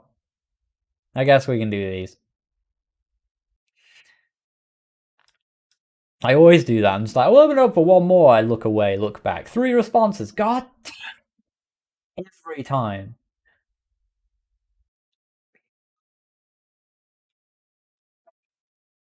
Oh, the subs one is well out of date. Maybe it's Streamlabs is not connected or something. Because it's like, oh yeah, Holtzy's done like 8 subs. Or maybe that's how many subs you have rather than how many you've given. We'll get a proper leaderboard on here at some point. Hey, they're spending the points, fools. When the great point competition finally rears its head, where I give away free graphics card to whoever has the most stream points, you're all gonna be kicking yourself that you highlighted a message that said points.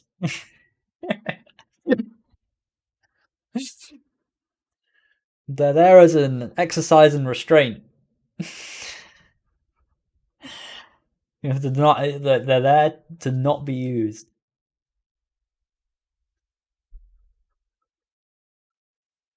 That's what I'm gonna rename. I'm rename them restraint points. I think you can name them, right? Action platform with a touch of Metroidvania. We'll do that last. That sounds like the longest. Well, where it's last in the queue. We'll just do them in order. Not think too hard about it. Just do what we always do. Speedrun to 0 points. But then you'll just earn more points.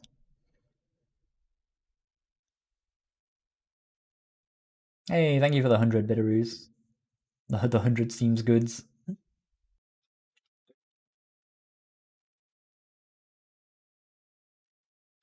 I think that's what that'd be whenever a number comes up next to a thing like that. It's hard to differentiate it with all the highlighting that's going on, but thanks.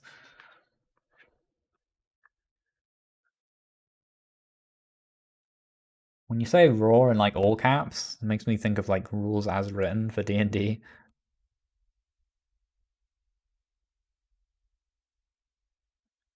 Wait, A Snake's Journey. Is this the thing we played before?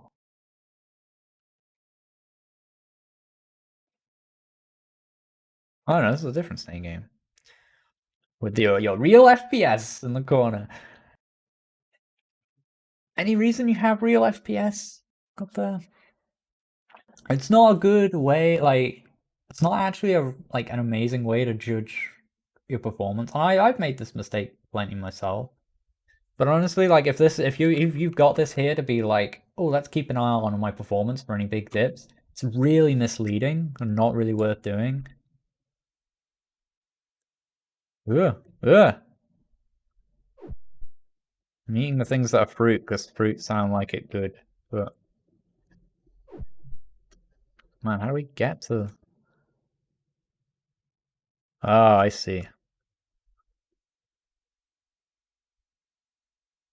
Nailed it.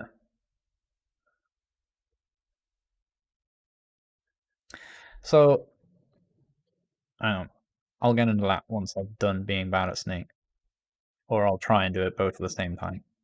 The thing with real FPS, and I'm as guilty of not really thinking this through as much as anyone, but when you get, because of the way that it works, it's the way the performance of your game works is that, like, if you're running a game at 60 FPS, well, that's your target frame rate. Game Maker is going to try and do all that stuff. It's going to do all the stuff for your one frame as quick as it can in a number of milliseconds, right?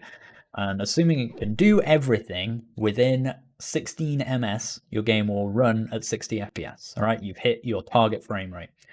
That's the important thing, is to have your budget, right, of how much time you have to spend on stuff in a frame. All right, you've got 16 ms to spend in your frame.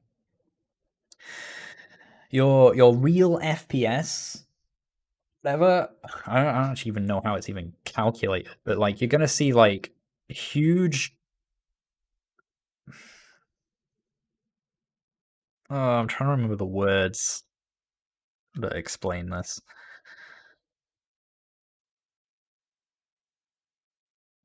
Basically, the way it works is that you can put a tiny thing in your game that uses up a tiny amount of that 16 ms budget, and it will appear to have a huge impact on this number when that's not really very meaningful. And like the difference between a drop from like 6,000 to like 4,000 real FPS might be like equivalent to, or even less impactful than like a drop between 150 to 140 real FPS. Like it's really misleading because it's not, because of the way it like scales. So the way to check your game's performance is to use the profiler, and see like how much NS per frame something is using compared to your budget. Because if something is using 5 ms of your 16 ms budget, that's a lot of your budget.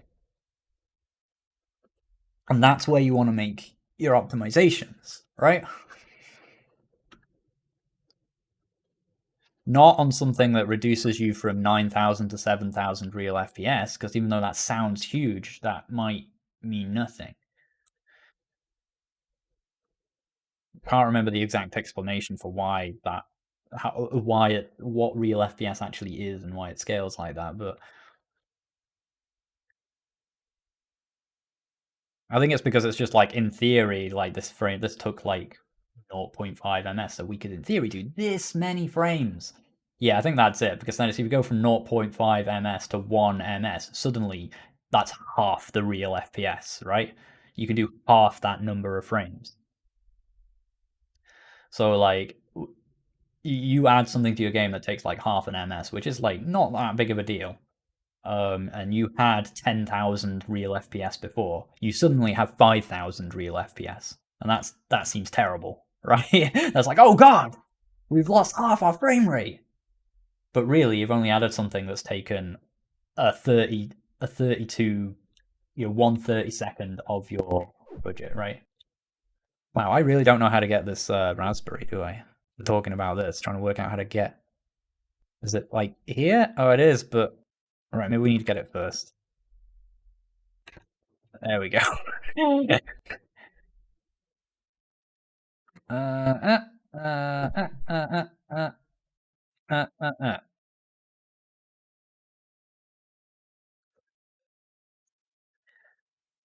Yeah, that's the explanation. We got there in the end.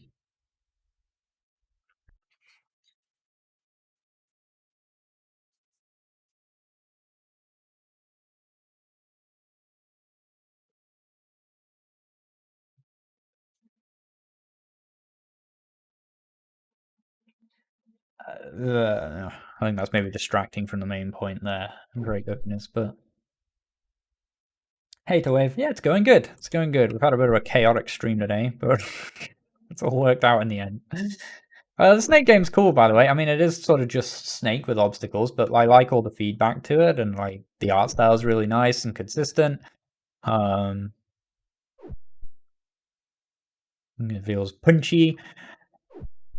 Honestly, like, I'm not really that much of a subscriber to the Vlambeer, like, everything needs a billion screen shake, or the if in doubt screen shake kind of ethos. I think it creates a very go go go, like it feels like the game is like holding me by the face and shaking me a bit, you know? Which isn't really just like always what you want. It creates. It's good at delivering a certain vibe, but you gotta really know that your game wants that vibe. You know, it's not just a universal thing. I think. But it is good, and it looks good, and it feels good. I don't really have a whole lot else to say about it.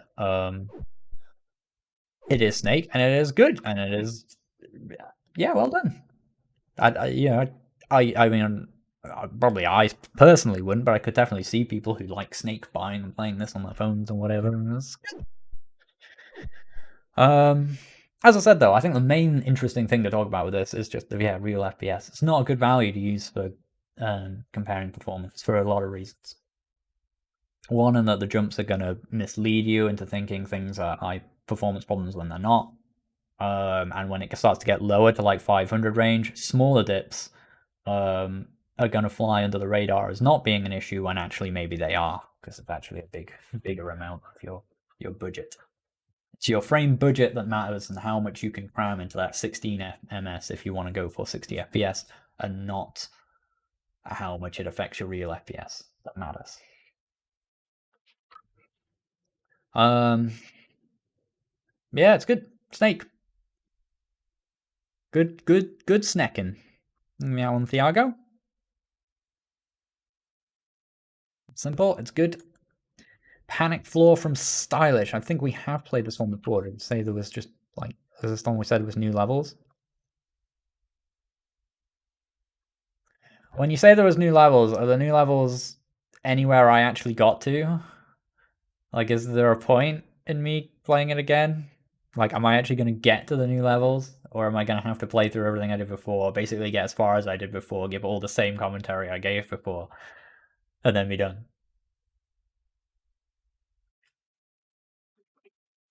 You're going to have to clarify for me. What's your name? Stylish. Yeah, you said it was just different levels. It's straight to the new levels. Okay. And when you say new levels, are these like more on top of what you had, or you've actually revisited? What you mean is you've actually redone some level design.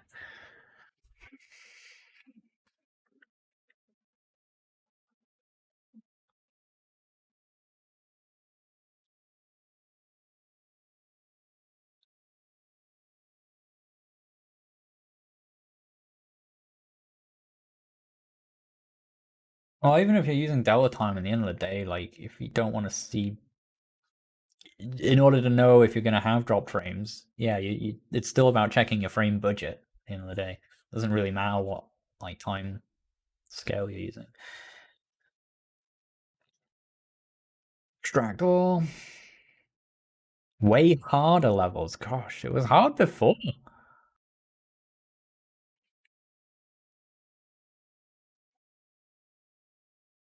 GM48, yeah, you know I would if it wasn't so close to London Barry.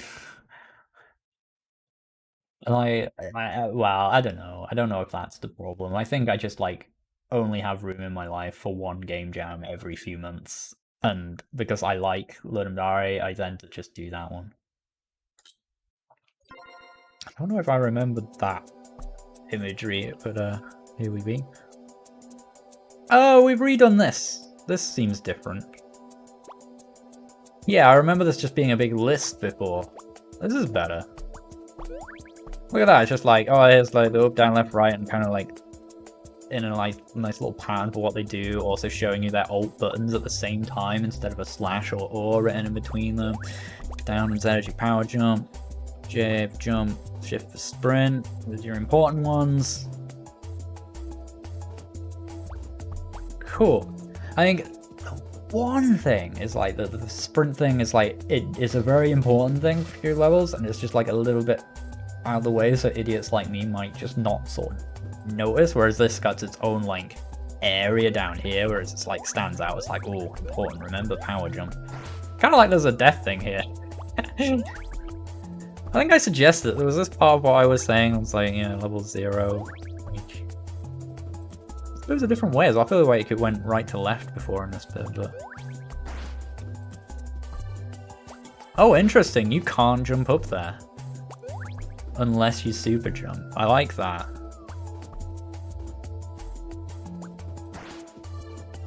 Yeah, this is a way better starting screen.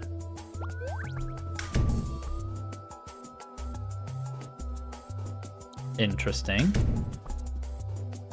That's a good level. That's such a good level, just to show you that as a thing, because like, how anti-intuitive is that? It's like, oh, you can run off there and come back in here. If we'd have started here, I'd have been looking at this like, wait, what? I'd have gotten it. I would have gotten it, because it would have been like, there's nowhere else for me to go. Go off here. Oh, I see.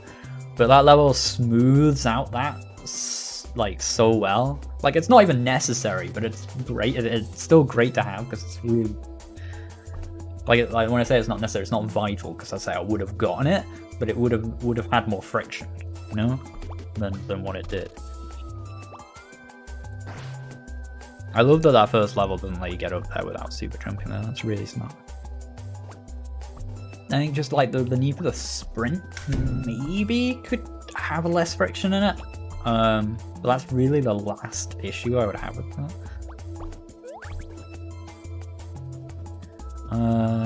Slippy ice floor. Also introduced this slippy ice floor as well, which is like, it. You still run the risk that it might not really be noticeable in that first level, because you just sort of run and do a big jump. But wow, and it's just about here really. I suppose you might just be like, why is it so slidey all of a sudden? And eventually you kind of make the distinction, but it's not really a problem. Alright, I think here maybe we need the sprint.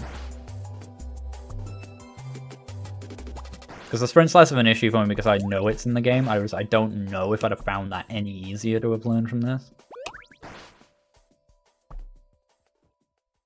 Stupid me that didn't realize it then would have still not noticed it here.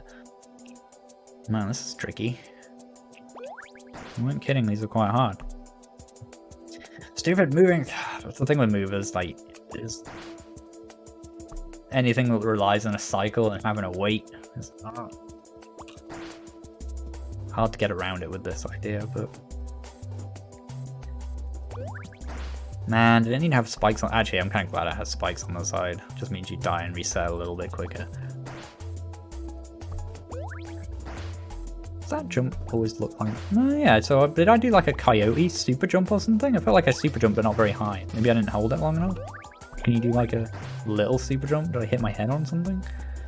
I feel like I did the spin jump but it didn't go as high. Oh no, we had it!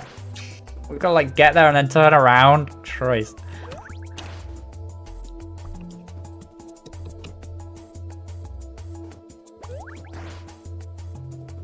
Yeah, that the beginning of this way better. This is a huge ramp, like huge difficulty ramp though from whatever. I can't go back, can I?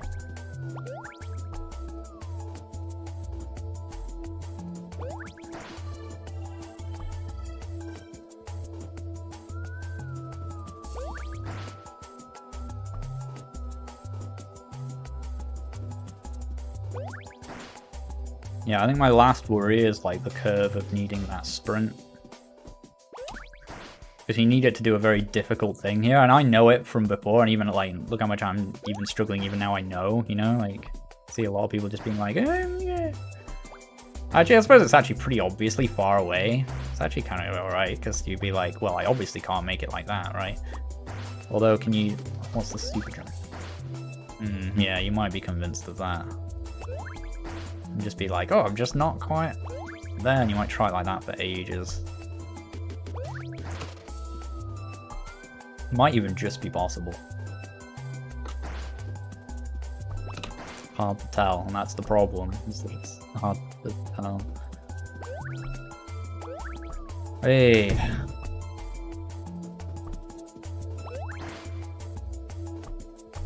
Yeah, sprint is a tricky one. Like what you could do, and being away from doing the design for you, you know, like, but trying to say you should do it how I want you to do it or whatever, but like, that's cute. That's a why did that level come before that other? Wow. Like what you could do, you know, is like have a jump that you just like just a really long horizontal jump you have to do, you know, just another throwaway screen. We just have to do a long horizontal jump. And you can't make it with a normal run and jump, so you just have to sprint. And just all the differences is just that extra horizontal distance you get, which is hopefully kind of significant, so that it like makes the point really well.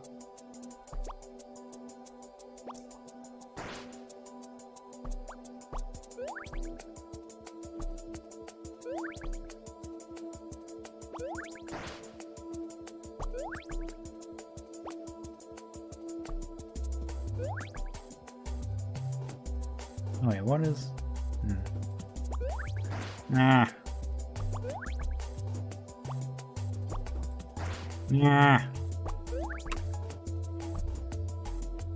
I had a design on these diagonal spikes. I might steal that for Pokepoke. I really considered doing diagonal spikes.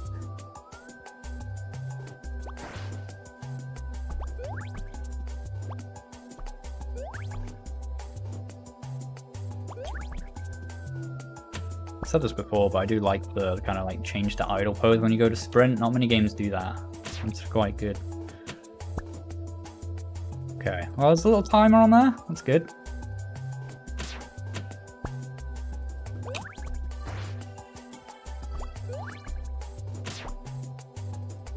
Hard to get over there though. I don't really know what you do. Do I jump from the top platform, or do I go down to where the ice is and super jump up?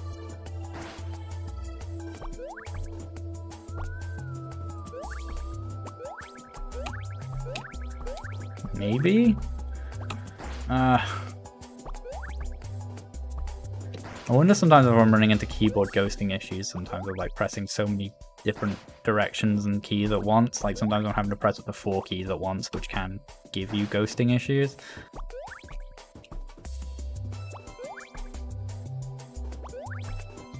But it mostly seems alright.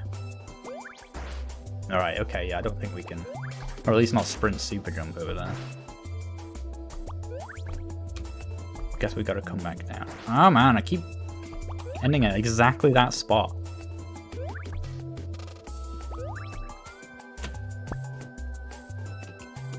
Right, let's hit it again.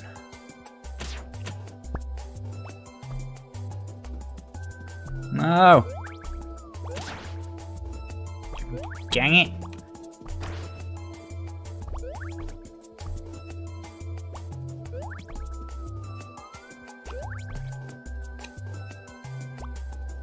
If you stop on non-ice, it like loses all momentum, which is kind of... Alright, now too slow.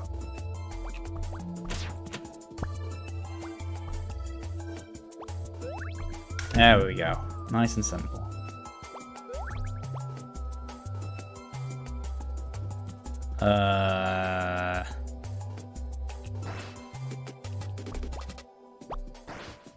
Oh no, not this nonsense again. Wow, that quick.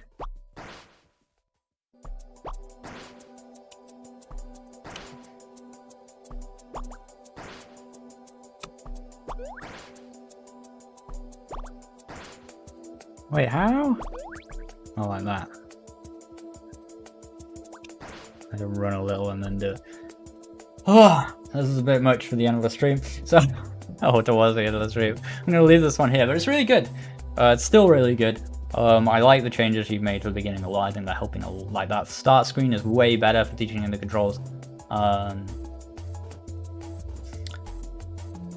I like the level that shows you the going off the edge of the screen stuff. That's really helpful.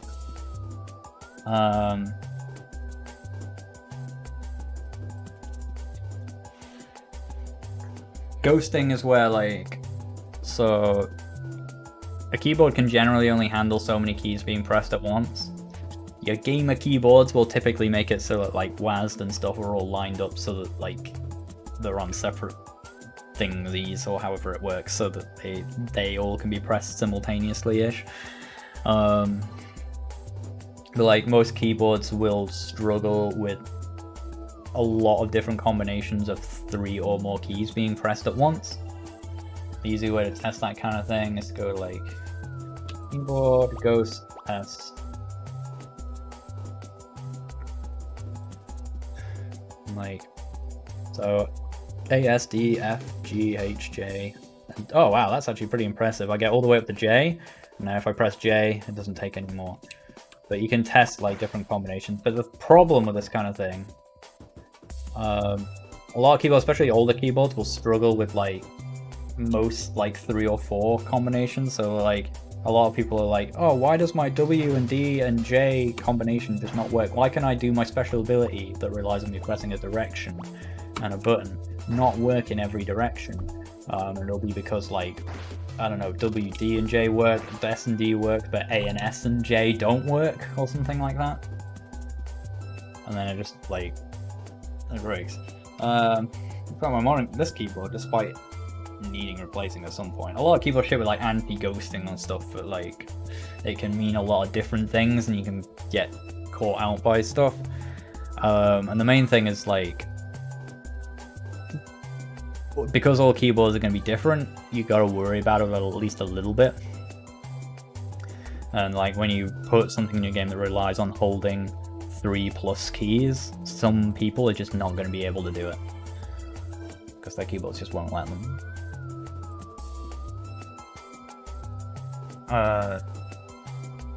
Which is a shame, because there's a lot of cool things you can do with holding like 3 keys and stuff like that. But as time goes on, it becomes less and less and less and less and less of an issue, because, you know, keyboards come out and so.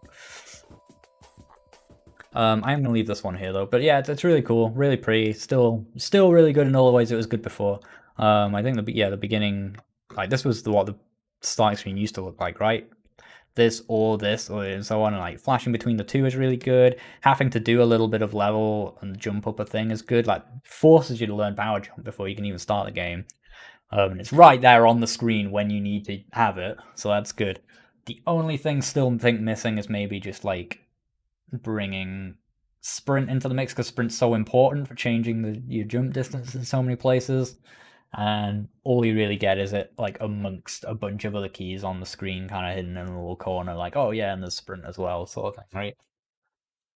A lot of people will just see it and be like, oh yeah, there's sprint, and like, oh yeah, I probably need to sprint a this bit, and it's no problem at all. You probably get plenty of testers doing absolutely fine, but then you'll get idiots like me who don't read it, and you got to account for idiots like me, unfortunately. There's a lot of us out there. So,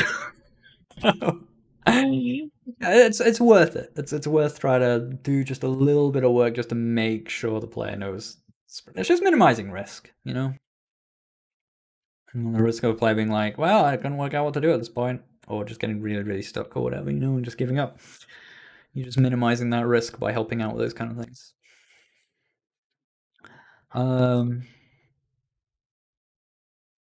Oh no, it's generally solid, and I like the level design. Like it's good. The difficulty ramping is sometimes a bit wild and all over the place. Some levels are like extremely hard, when others are just like actually pretty straightforward. Sometimes it can just feel that way though, because I admit, like, sometimes I'll just like flukily get through a hard thing that might on my next attempt or whatever take 30 tries or whatever, you know. So take that with a pinch of salt. You probably have tested it and tried and know a bit better about that sort of thing, but just be careful with it, because it can be hard to get it right with these kind of games. Yeah, it's really good. Last but not least, game from Carlo 87 Club, action platform with a touch of Metroidvania. Had a lot of them lately. Wreck Digger. They lately last week, and well, maybe not last week, but the one whichever one I'm about to make public. There was one I wanted to make public yesterday, but it's still pending the edit to clip off the beginning and everything like that. It takes YouTube forever to do those sometimes. Week 37, no, week 27 or something like that. Had loads of Metroidvanias.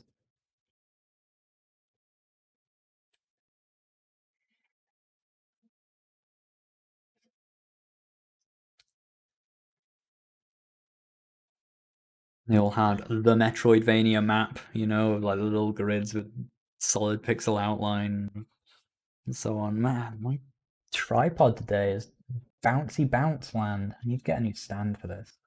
It's too wobbly at the back. It's just sort of it's not really even a stand as well. It's just a thing I had to hand.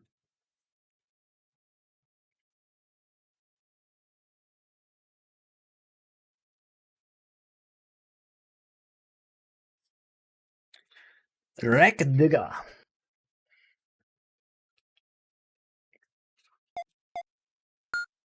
About many keys all on a big list. So again, this is kind of is a full screen button. There it is. That's in the about menu. We get like fuzz, a little anti-intuitive maybe. So your font is a bit too high res for the actual resolution, and so it's like getting all a bit like artifacty and like pixely around the edges and that kind of thing. And like you can see, it doesn't really match up to the quite crisp, clean buttons we got here. It sort of jars against it, and also it's just a big list of things. So the game is gonna need to tell me, like, this is all fine if the game tells me this stuff, and this can just serve as a reference. But if this is where I'm meant to learn how to play, it's not gonna work. New game. Rebels guarding outer space borders fought back the invading Empire for 20 years. Okay. Press enter. Okay. One of the rebel ships defeated by weird pull crash. One of the rebel ships defeated and by weird pull crash landed on planet Allura, closest to battlefield. I think the bubble overlapped this, whereas you've got plenty of black space, like, just put it under here, and then, like, I don't know, maybe overlap a black bubble over the top of it. His battle in space was over. Luckily, he was saved and placed in metal armor to live again. Who? Oh, me, I guess. And then the art style has sort of changed again. Arrow keys are moving, my dude. There's a letter here. Pressing down, activated the letter. Recently fallen. That's a bright blue. Again, this, yeah. I say again, but the font it really doesn't kind of match. Kind of want like a more pixely font or something that goes with this, and it's like a bit cleaner and isn't like so heavily anti-aliased.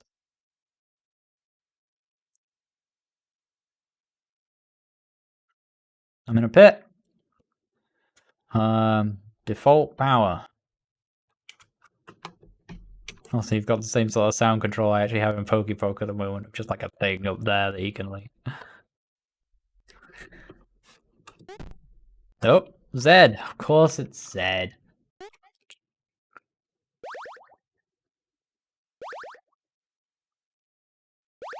Doing down there makes a noise and doesn't do anything else. Moves the save point. This shoots. Nothing told me the keys, and I know it said it in the about screen, but like, I'm not gonna assume. I'm only able to assume Zed eventually because of my hot MLG gamer status. You know, like a lot of people will just not know what the heck to do. They'll know they'll be able to do something, I guess, but they'll just be like, I don't know. And if they feel frustrated that the game is not communicating with them what the heck they're meant to do, they're going to feel like it's going to be like that for most of the game, and they're going to be like, I don't want to feel stressed and like I'm trying to work out what the heck is going on all the time. I'm going to turn this game off and go do something else. So it's dangerous. Tell your players how to play your game. First of all, let's go left. Why is there a big thing timing down?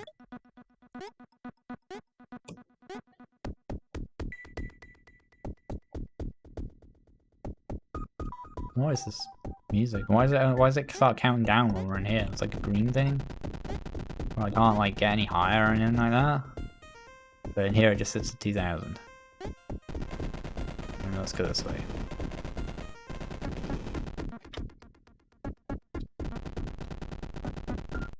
Yeah, the in-game graphics and stuff are generally really good and consistent. It's mostly like just that font that's laying it down.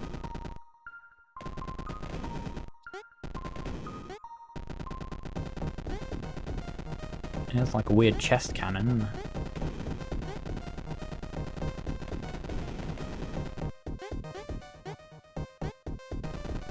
An email! You've got mail!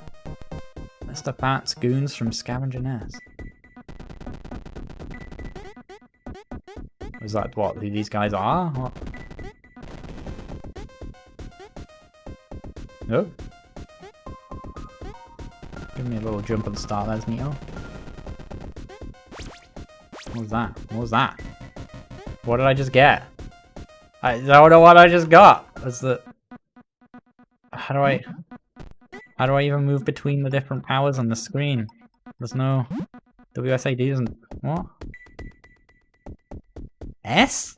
Why is it S? Also, what's going on? Hold up, what?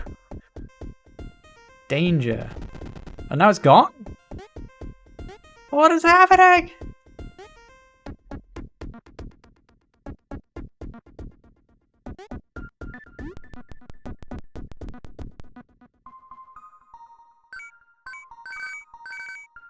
Some coins?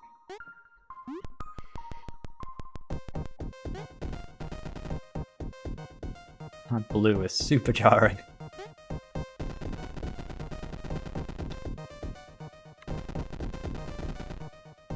Thousands of issues? Wow. I mean, yeah, that's what we tend to point out on Feedback Friday.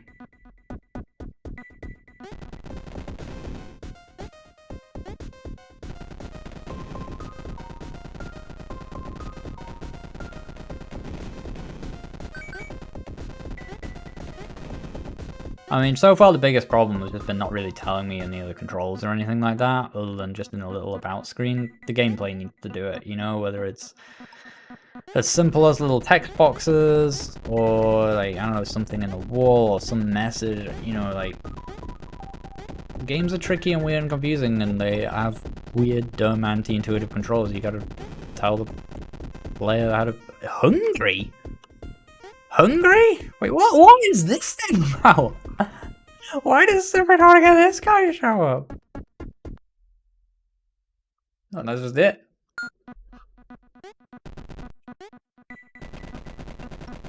Hungry?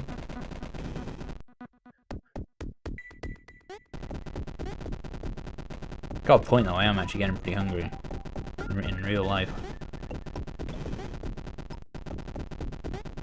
There's a lot of dudes in this room, man. I do like the firing like effect, is nice. I don't really have much reason to ever not do it, I don't think. I don't know, maybe I'm losing... Maybe it makes me hungry. Oh, is that when that green thingy's number's running low on the right? I don't know. I don't know what the significance of that is.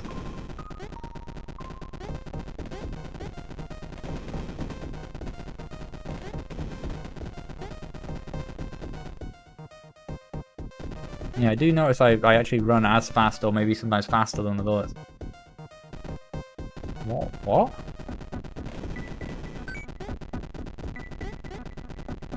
Danger! Out of green!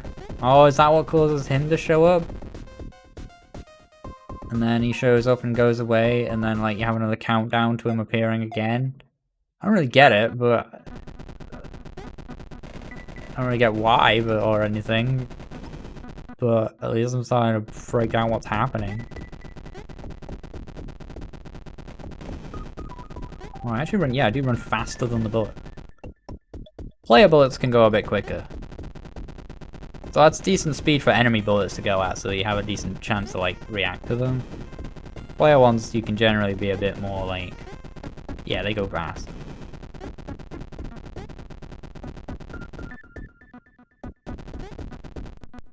Dude, I must reiterate, the artwork generally is really nice.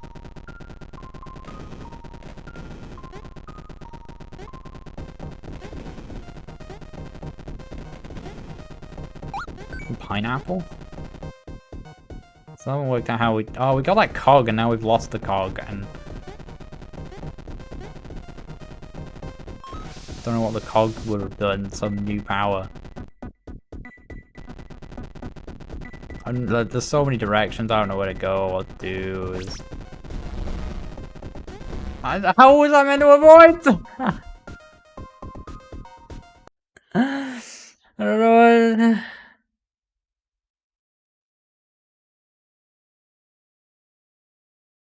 There's some rocks you can hide from it?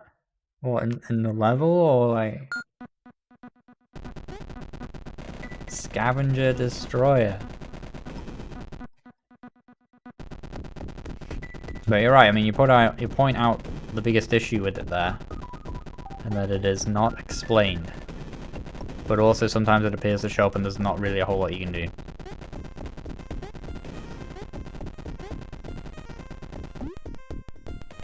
I suppose once you know that, you can control a bit more where you are when it appears. Because you know when it's going to appear, but... I don't know, it's a bit rough. I want to know what this does. Health cog. Oh, it's a different shooty thing? Oh, I only have so many of them though. At least that's a reason to not shoot.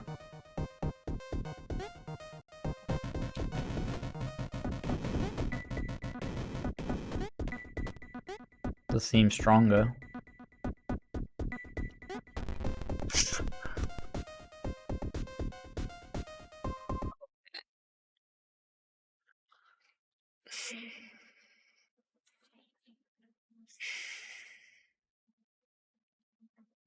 Honestly, like, it was quite fun.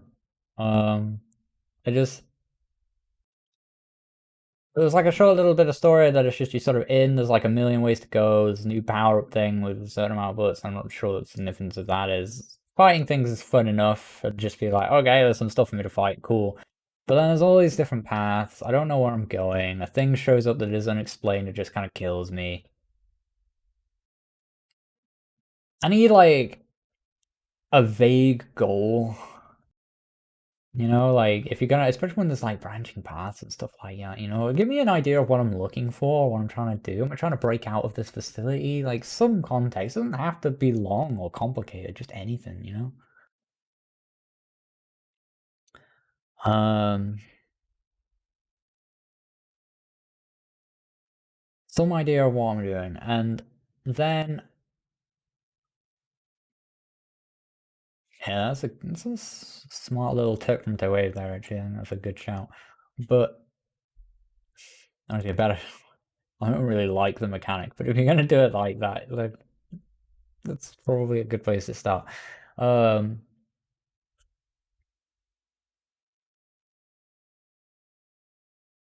the music and the theme and everything of it's quite cool. I just like I don't really have any context for where I'm going, what I'm looking for, what I'm trying to achieve. Why getting power-ups would be a good idea. So all that stuff's kind of got to be paced out. Maybe make it a bit more linear to begin with as well. To give you space to give the player like a context for what they're doing, where they're going, what they're trying to achieve, how they're achieving that, what the buttons are, what these weird machines do, what there's a number counting down, what does it mean? You know, it's important to explain this stuff. What's going on? Why does a thing show up? Who is the scavenger destroyer, and why does he appear every 2,000 frames to uh, smash you to pieces? You know, these things are important. Hey, Adnan. How do you?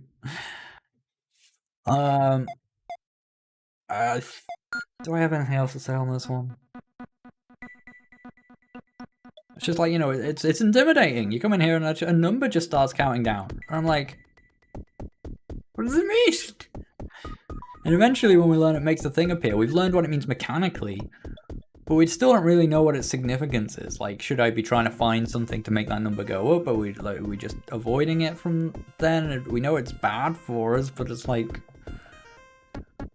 is he the big bad? Are we trying to escape from him? What's the deal, you know? How, why, etc. Thank you for the Prime sub, ADN. Much appreciated. Do you have Amazon Prime?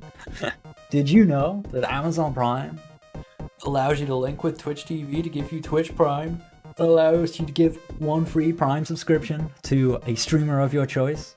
If you're not doing that, every second you're not doing that, if you have that, it's like just losing free money for me. So if you got that, go get it as quick as you can, because I'm not making fun of it. I'm respecting it. I'm promoting the concept to others. And you tell Wave as well. I didn't already. I'm all about the Prime subs, man. I don't want people to lose free money for me. I want people to know. I feel like there's probably a lot of people who don't know. Well, I think we're coming to the end of it today. I'm trying to think if I've got any more useful advice for this particular game. You said there was like 1,000 issues. I mean, I don't know. I'm interested to know what you think the issues are. Like what's the priority for you to fix? Carlo 87 Club. There's a lot of things in here are quite good.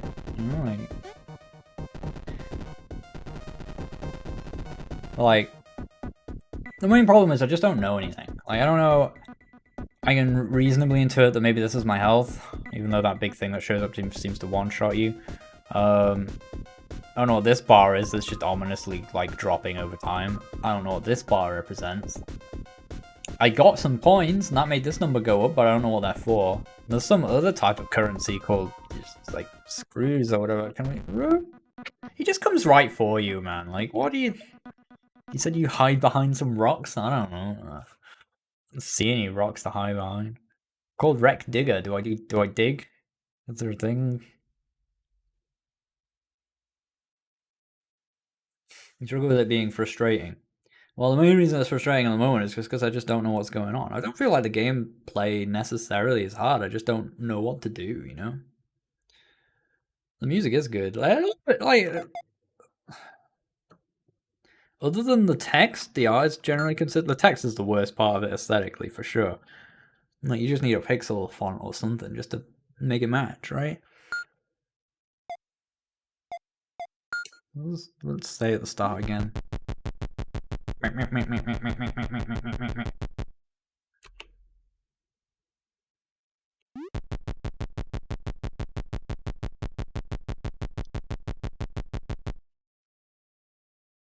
ship crash landed.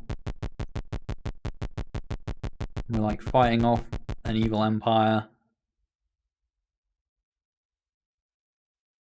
Who put me in metal armor? I was just like, I'm here on a planet presumably full of Imperials. Go! You can later pay them to leave you alone. Okay. Yeah, I just needs pacing and explanation, any attempt to explain any of this. Where do I go? What do I do? I still even now you've said you can hide behind rocks or something, like I've still not found a way to avoid Countdown Guy of Doom. But even without Countdown Guy of Doom, you know, I don't know where I'm going or what I'm doing. I can go to the right, but then sometimes I can go up. Or like, maybe do I want to go up? Are we trying to escape some sort of pit thing? Or do we want to go down? Do we want to go deeper? Where do I want to go? Where do I go? What do I do?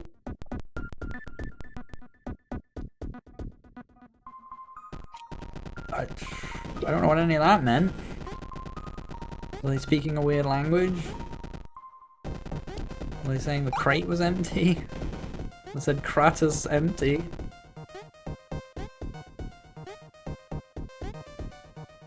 Nice jump buffer though.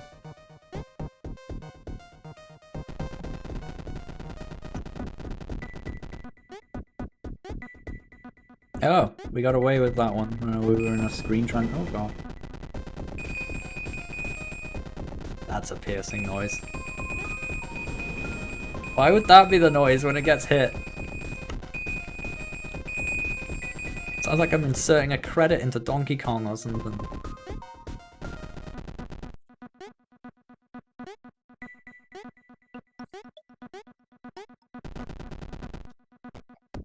It's just a weird icon with green in it. Yeah.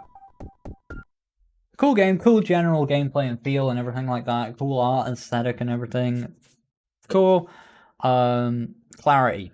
Number one issue. Absolute number one issue. Just no idea what's going on, no context for what I'm doing. And it's a wall. Like, it stops me wanting to play anymore because it's just like, I don't trust it. You know, I don't trust it to keep me informed of what the heck is going on. I feel like I'm constantly chasing after it, and I don't want to do that work if the developer isn't willing to do that work with me, as the player, you know? Now, it's no use you telling me. It's no use you telling me. The game has to tell me, you know? That's what I'm saying.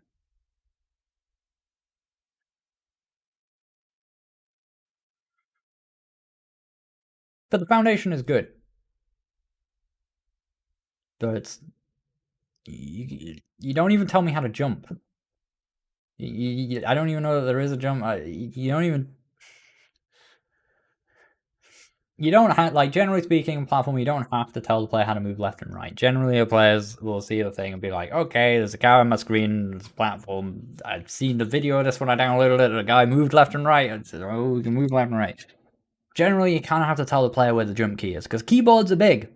Keyboards are big, they got all kinds of buttons on them. And if your jump is Z, I don't know, do I? So you gotta tell me that somehow.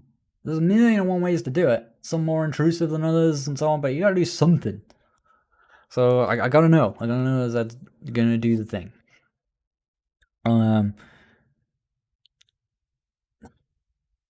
Not always, admittedly, but generally, good idea to give me some goal or something. Like, you know, like, I don't know, maybe he wakes up and be like, where am I? Oh, we've got to get to the ship, or wherever it is you're going, whatever it is you're doing, you know? Or whatever it is I'm looking for. Oh, I've got to find things to survive. Let's see if I can find any of this thing or something. Oh, best keep an eye out for the quote-unquote scavenger destroyer, though. I get the feeling he'll show up every 2,000 frames. When he does, I should hide to avoid him. Yeah, something. Just, you gotta give me something. Alright. Alright. I don't think I have anything else left intelligent to say about that one. It's good though. I'll say the art's really nice. The gun feel and stuff is cool.